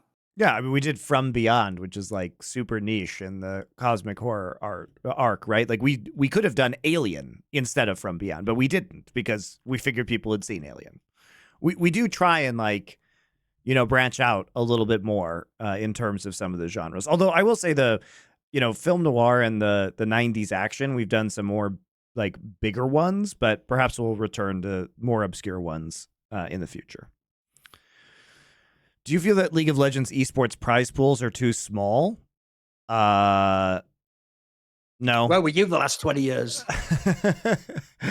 I don't care about prize pools. This is one of the things I actually agree with Riot on. I would rather see that money go to stipends for the teams and stabilize players' careers rather than just have a giant like $18 million TI prize pool. Also, the TI prize pool has been absolutely disastrous for the stability of the Dota scene. So I would not like that in any other esports. Thank you very much. To the degree that even Valve is pulling back on it now. I think it's terrible. Do you care about prize pools? I mean, I like them to be huge. I think it's awesome that TI meant you could become literally like a millionaire immediately as soon as you won the tournament. Like, that's fucking sick. Because here's the thing. The one thing they can never say, Monty, is people can't go, I wasn't really trying at that TI. Of course you were. Your whole life was, like, if you're Arteezy, your whole life was these, whatever, 11 TIs you played or something. Like, you didn't win them, but that's unfortunately going to be your legacy. So I like it personally. I think it adds more pressure.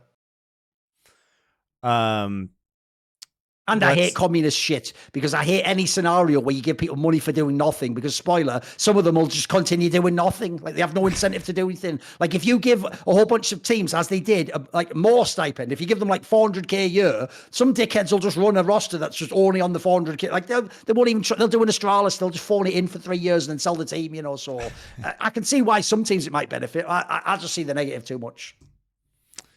Do either of you have a favorite Halloween costume from your past?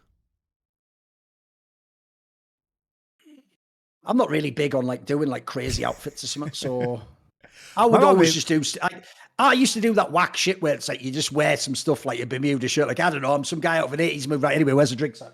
I just do that shit. I was never really putting the effort in, you know. My mom did some really good ones. I talked about being Spaceman Spiff from Calvin and Hobbes when I was like 8 or something like that. My mom made me a variety of very good costumes. At one point, one of my friends and I. So the first line of the Communist Manifesto is a specter is haunting Europe, the specter of capitalism. So he dressed up like Europe with like this ridiculous top hat and monocle and handlebar mustache with like a giant map of Europe. And I dressed up in this like crimson Grim Reaper outfit with like a ghost costume with this like a gold hammer and sickle on its back. I thought that one was pretty funny. I enjoyed that one. Thoughts on the NBA having a lock-in tournament now? It's great. They're becoming esports. They're realizing the value of esports formats. We're moving away from boring ass leagues. We finally gotten there. NBA always on the cutting edge of traditional sports revolutions. The problem the NBA has is, on the one hand, I want them to just keep the exact same regular season just because it allows you to historically evaluate. Because, for example, it's already going to throw everything off in the NFL that you have an extra game now. Like, it's going to make the stats all bigger. They're going to break all the records. Like, I don't like that angle. But at the same time, I do think playing 82 regular season games where a lot of them are semi-meaningless is kind of whack. Like, you have to understand, even when it would be like my favorite player, like maybe my favorite player, I'd watch every game, but some of the other ones you can't. Some of them are just going to be garbage, and you know they are, you know. It takes too much time. So anything that's a real tournament, at least, is going to be fun.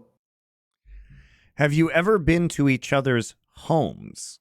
I.e., has Monty been in Yorkshire or Thorin been to Denver? Like where we're from originally? Well, Thorin's been to Denver. He was at my wedding. That was on camera. Monty's never been to where I lived in the UK, but no, I have been to other places you have lived, but not to like where you're actually from. And Thorin, to be fair, has never been to actually where I'm from, which is not Denver. I'm not actually from Denver. I'm from north of like an hour north, 60 miles north of Denver. Sembler has actually been to my hometown because he was there in advance of my wedding, just like touring around Colorado, and like came up there for a night, and we went out and had a few drinks. For Thorin, do you find interviewing people in person different to doing it remotely? Do you think pros feel more or less comfortable in person or online? Do you feel the same way? I mean, the thing is, it's a different set of skills to putting people at ease when you're in person. Like, for example, this is one thing I'm actually not a fan of. You know, when they ask like a question in an interview, like after the game, and they keep it on the two-person shot of the player answering and the person who's asking the question. The problem with that is, like, so if you watch like Law, for example, when she's doing, it'll look like really awkward. Like, why she occasionally smiles to the camera, but then sometimes she nods, and then sometimes she doesn't react. That's all stuff she's doing to make that person feel comfortable. She's like vibing off how they're in the feedback loop, but that's not for you on the camera, so it'll look weird to you. So all I would say is this: is in person, you have to do a lot more of that, because you're essentially making the person still feel comfortable, know that they can keep talking, that you're responding, that you understand what they're saying. I'd say you just have to put more effort into that. I've done enough of both that I think both can be an equally good interview. I just do think, though, you can't really beat how good the cameras look when you're in real life. Like, if you go to when I joined On Gamers and they did those reflections that were with like a 2-camera setup of me and then the person being interviewed, but like high quality, that was next level. Like, if you go watch the one I did with, like, I don't know, fucking maybe like JDG or something like that. If you go watch these ones, like, they just look incredible, because they're like what it's like to actually have like a real like 60 minutes of flipping back and forth and high quality image. That you can't, like, the quality, the substance of the interview can be as good online, but two people in little boxes in an overlay, I think you just don't get the professional sheen of it when it's online. But I do think the interview can be just as good. If you were to go on the British television quiz show Mastermind, what would your specialized subject be? Well, I think this is pretty easy for Thorin. Esports history. Yeah, why not? I mean, the sad thing is, I'd probably have to make it like Counter-Strike or something like that, you know, now, because obviously they'd get me with like Halo question or some bullshit like that. But like, yeah, if I did something like Counter-Strike or Quake or StarCraft, I reckon I could get a lot. I reckon I could get a lot. I don't know anybody who would be more qualified than you would be to answer those questions in the world. So seems like I don't know. I don't have. I actually think, unironically, here's a good one for you. Unironically, I actually think, you know, everyone was loving this thing where Doublelift just knew some of his most famous clips ever. Bro, I think I could actually beat an actual pro at questions about their career. There's one for you right there. You pick one of the best pros of all time, and I think I could beat them on questions about them. I could get the years right more, who they beat in the semi. I think you'd be surprised how many of them are all over the place. Sometimes Thorin remembers games that I casted better than I remember them. It just has an incredible memory. So I don't really know what this game show is because I haven't seen it. But basically, the premise is like you have a specialist subject, and then they really do hit you with hard questions. So, like, if you pick, like, even if you pick esports, Monty, they won't make all of them like, you know, what was the prize at Red Annihilation in Quake in 19 from Thresh, because that's like too easy. Some of them will be like an insanely hard one, like, you know, who was runner up in the international in 2014. You know, they'll pick like one we have to go fuck. So essentially, whatever you pick, it's like the title says, you have to really, really know your shit. So is there a subject you could pick aside from League of Legends history? Yeah, probably League of Legends history would probably be the best one. I would say like global esports thing you'd like to pick though? Global mythology I could probably do okay at. Yeah. You know, I did study that, you know, literature and mythology, but especially mythology. I think I'd probably be pretty. The only thing is, like I say though, they are really good at doing the questions, because the problem with that one is like, yeah, you might get it on like, you know, the Norse pantheon, but then they'd be like the Wamumame tribe. Oh yeah, I get wrecked. You know, they'd fuck you like that. They always have one that's too hard. And also, like, I have a very good understanding of mythology, but I would get wrecked by like a Greek classicist on Greek mythology, right? Yeah, because I don't have a PhD in the field. I have a very good understanding of it, but yeah, I think it would be tough. Why do you think the skill of pro players falls off so quickly compared to traditional sports athletes? Pace of the game, patches changing is a huge part of it. You can basically have the same honed skill set in traditional sports for decades, and in esports, the developer could just fuck you with a million patches. If you actually look to me, it's meta related, right? If you look at Brood War, it's actually amazing the longevity that some of those Brood War players have had. For sure. And a lot of it is because the game hasn't been patched for 20 years.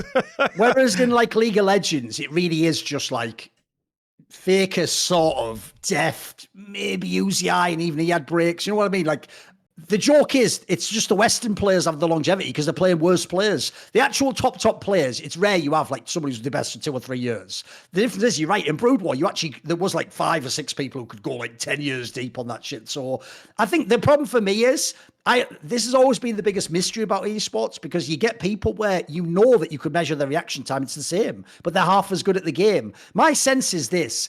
First of all, I think it's a total myth when people imply like it's just a game you play with your mind. There's nothing to do with your hands. Like, clearly the hands are important, but to me, I think it's almost like your feel for the game, which obviously is massively related to the meta. That feels like it's the most important thing, because I've seen people in Counter-Strike Monte who I didn't say name, but they just lost that feel. Like, they just something like they didn't not understand when to make the move, when not to, when to play. And so something about like essentially being attuned to what the current meta and like the ways of playing the game are, feel like they're the most important things, you know. Yeah, and the feel of most traditional sports hasn't changed that much. And to be fair, the feel of Counter-Strike has changed less than many other games, it has to be said. But even so, those patches and the way that the game moves, I also frankly think it's just a money issue. I think that as you get older, you naturally want to expand your interests or have a family or have different kinds of relationships. And if you're in the NBA and you're Kobe, you have the money to practice all the time and still like at least support your family or like interact with them, because basically there comes a point where you can just pay everyone to do everything else in your existence. You can pay them to help train you. You can pay them to, massage you and do body maintenance for you. You can pay them to cook for you. You can actually literally delete everything besides your family and your work out of your life entirely. You can just delegate absolutely everything. And I think it's very difficult for pro players to have enough money to do that at this point in time, which means that as their desires change in relation to work-life balance, the only way to achieve that is through spending less time with the game. Whereas that's not a choice that most multimillionaire professional athletes have to make, right? They can have both. And I think that's one of the big issues. On the last episode of SI, you said that a pro player's career was a great tragedy. I can't remember the name of the players. Which player's career would you say is the greatest comedy? Could be from any esport. Who has the funniest career? I mean, in all senses, Loco Doco got to be a contender. I genuinely never stopped laughing. Almost everything he's done in his whole career was funny, wasn't it? Think about how many classic moments. So many. It's also one thing I love about him is he's the ultimate example of how people's playing style fits their character, because he did do those local leaps where he would just inadvisably jump in as the one role you don't want to do, like fucking ADC, and then just die like for no reason in the game, even though he was really good. So in some ways, that's a metaphor for his whole life. That's a good one. I like that one. Is there another one we could do though? Let me think who else it could be. Who else has had a very funny career though? I mean, Hooney's had a pretty fucking funny career. Sure.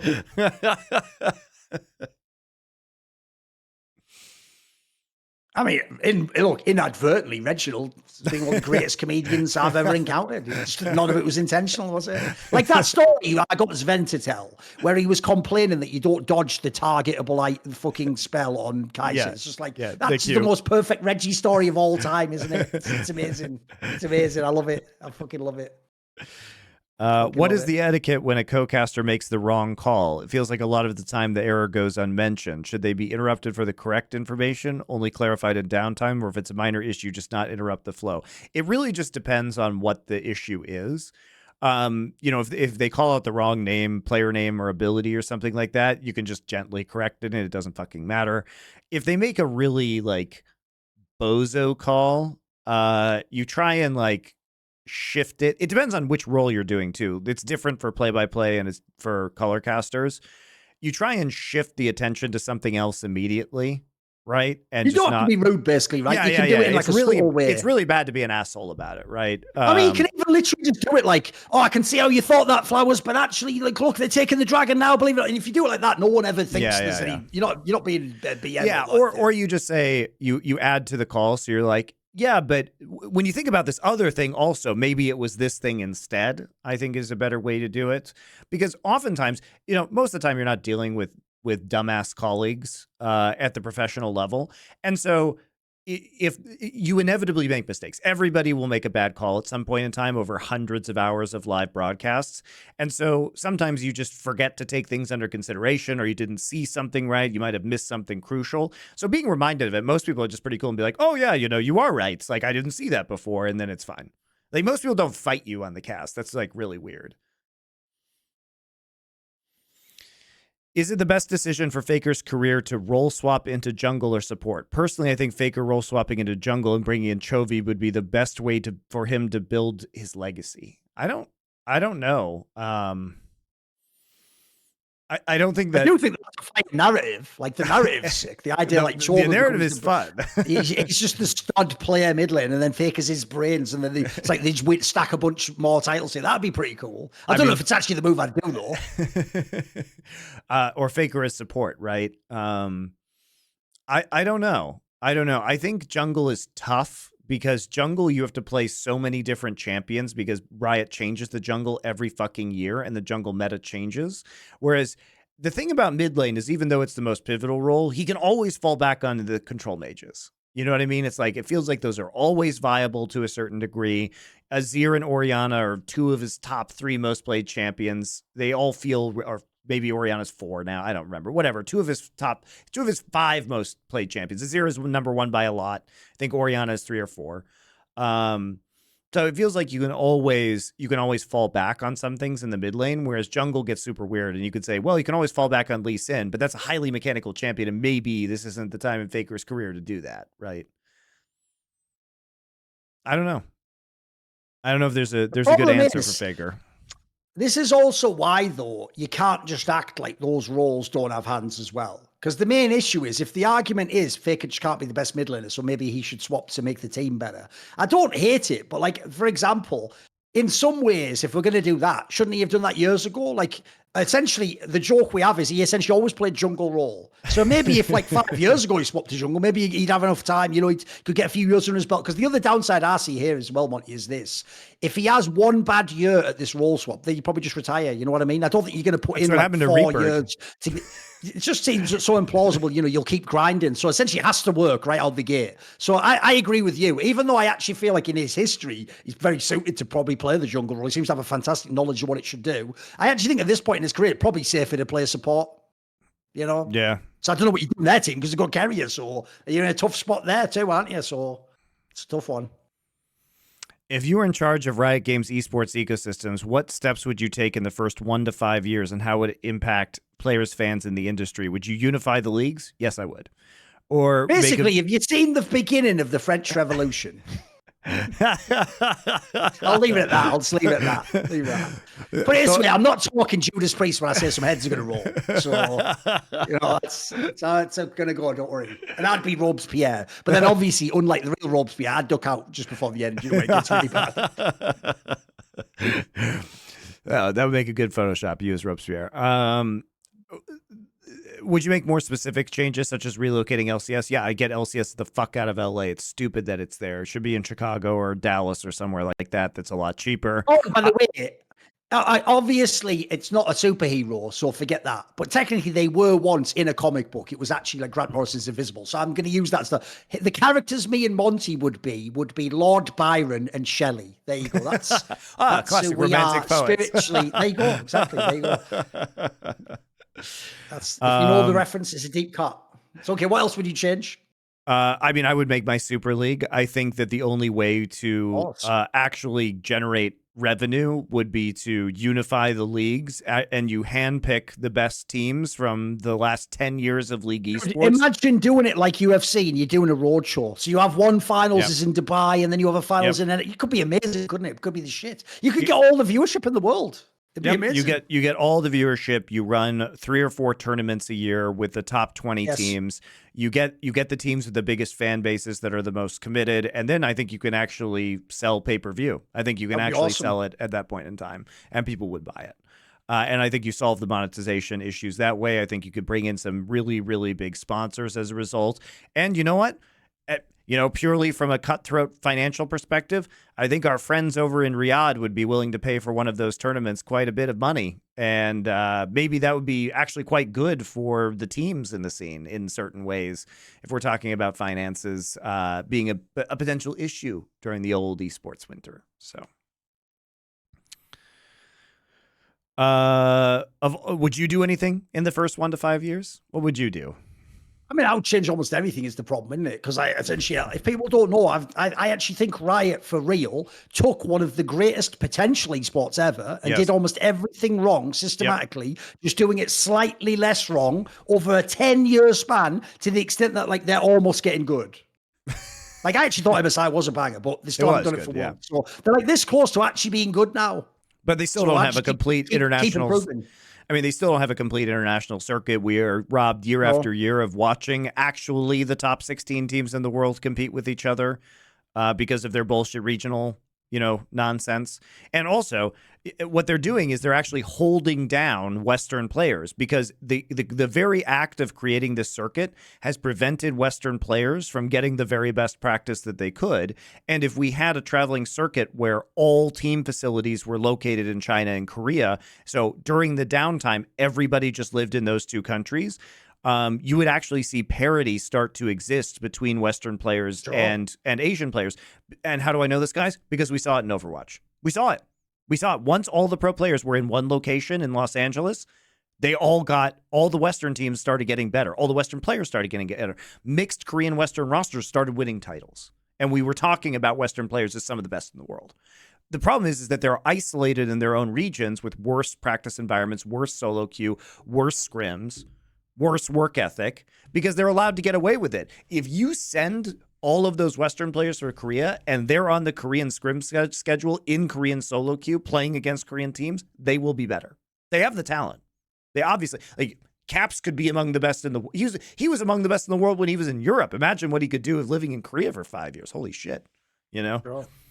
So that's the only way to bridge the gap. So the funny thing is that, well, originally, we might have said that the creation of these local leagues helped bolster more professional players. Local leagues, regional leagues, are now hindering Europe and North America very significantly when it comes to their ability to succeed internationally. Hugely hindering them. It's why the same thing. Western players in StarCraft came to Seoul to compete, and that's how they got good enough to eventually win MLGs. If they weren't in Seoul, they would have just gotten their booties blasted by Koreans until the end of time.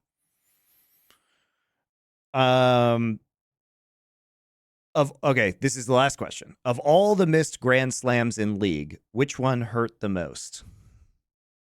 For me, it's got to be G2. Come on, because it was one series. They were essentially, if they wake up on a different day, they did it. They won the Grand Slam, and also the coolest thing was, they beat all the Koreans. The whole thing was Koreans really hard. Remember, that was fucking 2019. Koreans had just dominated League of Legends, the whole history of the game. And also the idea is, you could imagine maybe someone in the past, like C9 did it once. You could beat one Korean team. The idea you're just going to beat them, but I'll beat T1 here, then I'll beat Jam1 here, then I'll beat T1. Like, give me no one could do that. I think that would have been one of the best storylines ever in the esports history. It pales in comparison to what else we could have had, like, RNG or T1. RNG would have been cool, at least. It would have been China on top for the first time. T1 had enough success elsewhere that it doesn't feel like that unique. Obviously, just for pure also, guys, I'm just going to say this.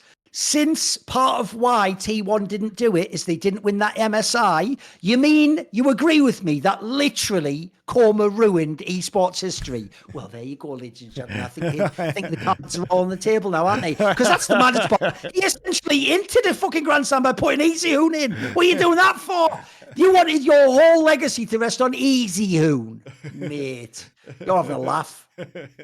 He did, actually. And then also, it's funny to think about. The most overrated one I saw is when they were trying to be like, and obviously, I think it was T1 in 2016 didn't win the summer one, right? It's like, that was the year where they weren't supposed to win any of them, though. That was like the one where they just like, it was supposed to be Rocks Tigers won that fucking Grand Slam, if anything. That was the maddest part of it. So that one doesn't even count. There has to be ones like this where you are the best team and you're supposed to win it all. That's why if JDG do it, it'll be cool. Yeah, it will be very cool. Because they were number one at all times, Yeah, I think that one's an easy answer, though. I think there's no other real answer but G2. All right, guys. I mean, also, it would have just been the craziest fucking like narrative for Westerners ever. Because we'll never have another team do that. Like, it's not even on the table, really, is it? Come on. All right, guys. That's going to do it for Summoning Insight for next week. We'll be back for another episode to discuss the semifinals next week. Maybe we'll have a guest next week. Who knows? Who can say? Stay tuned to Twitter and you can find out. See you then.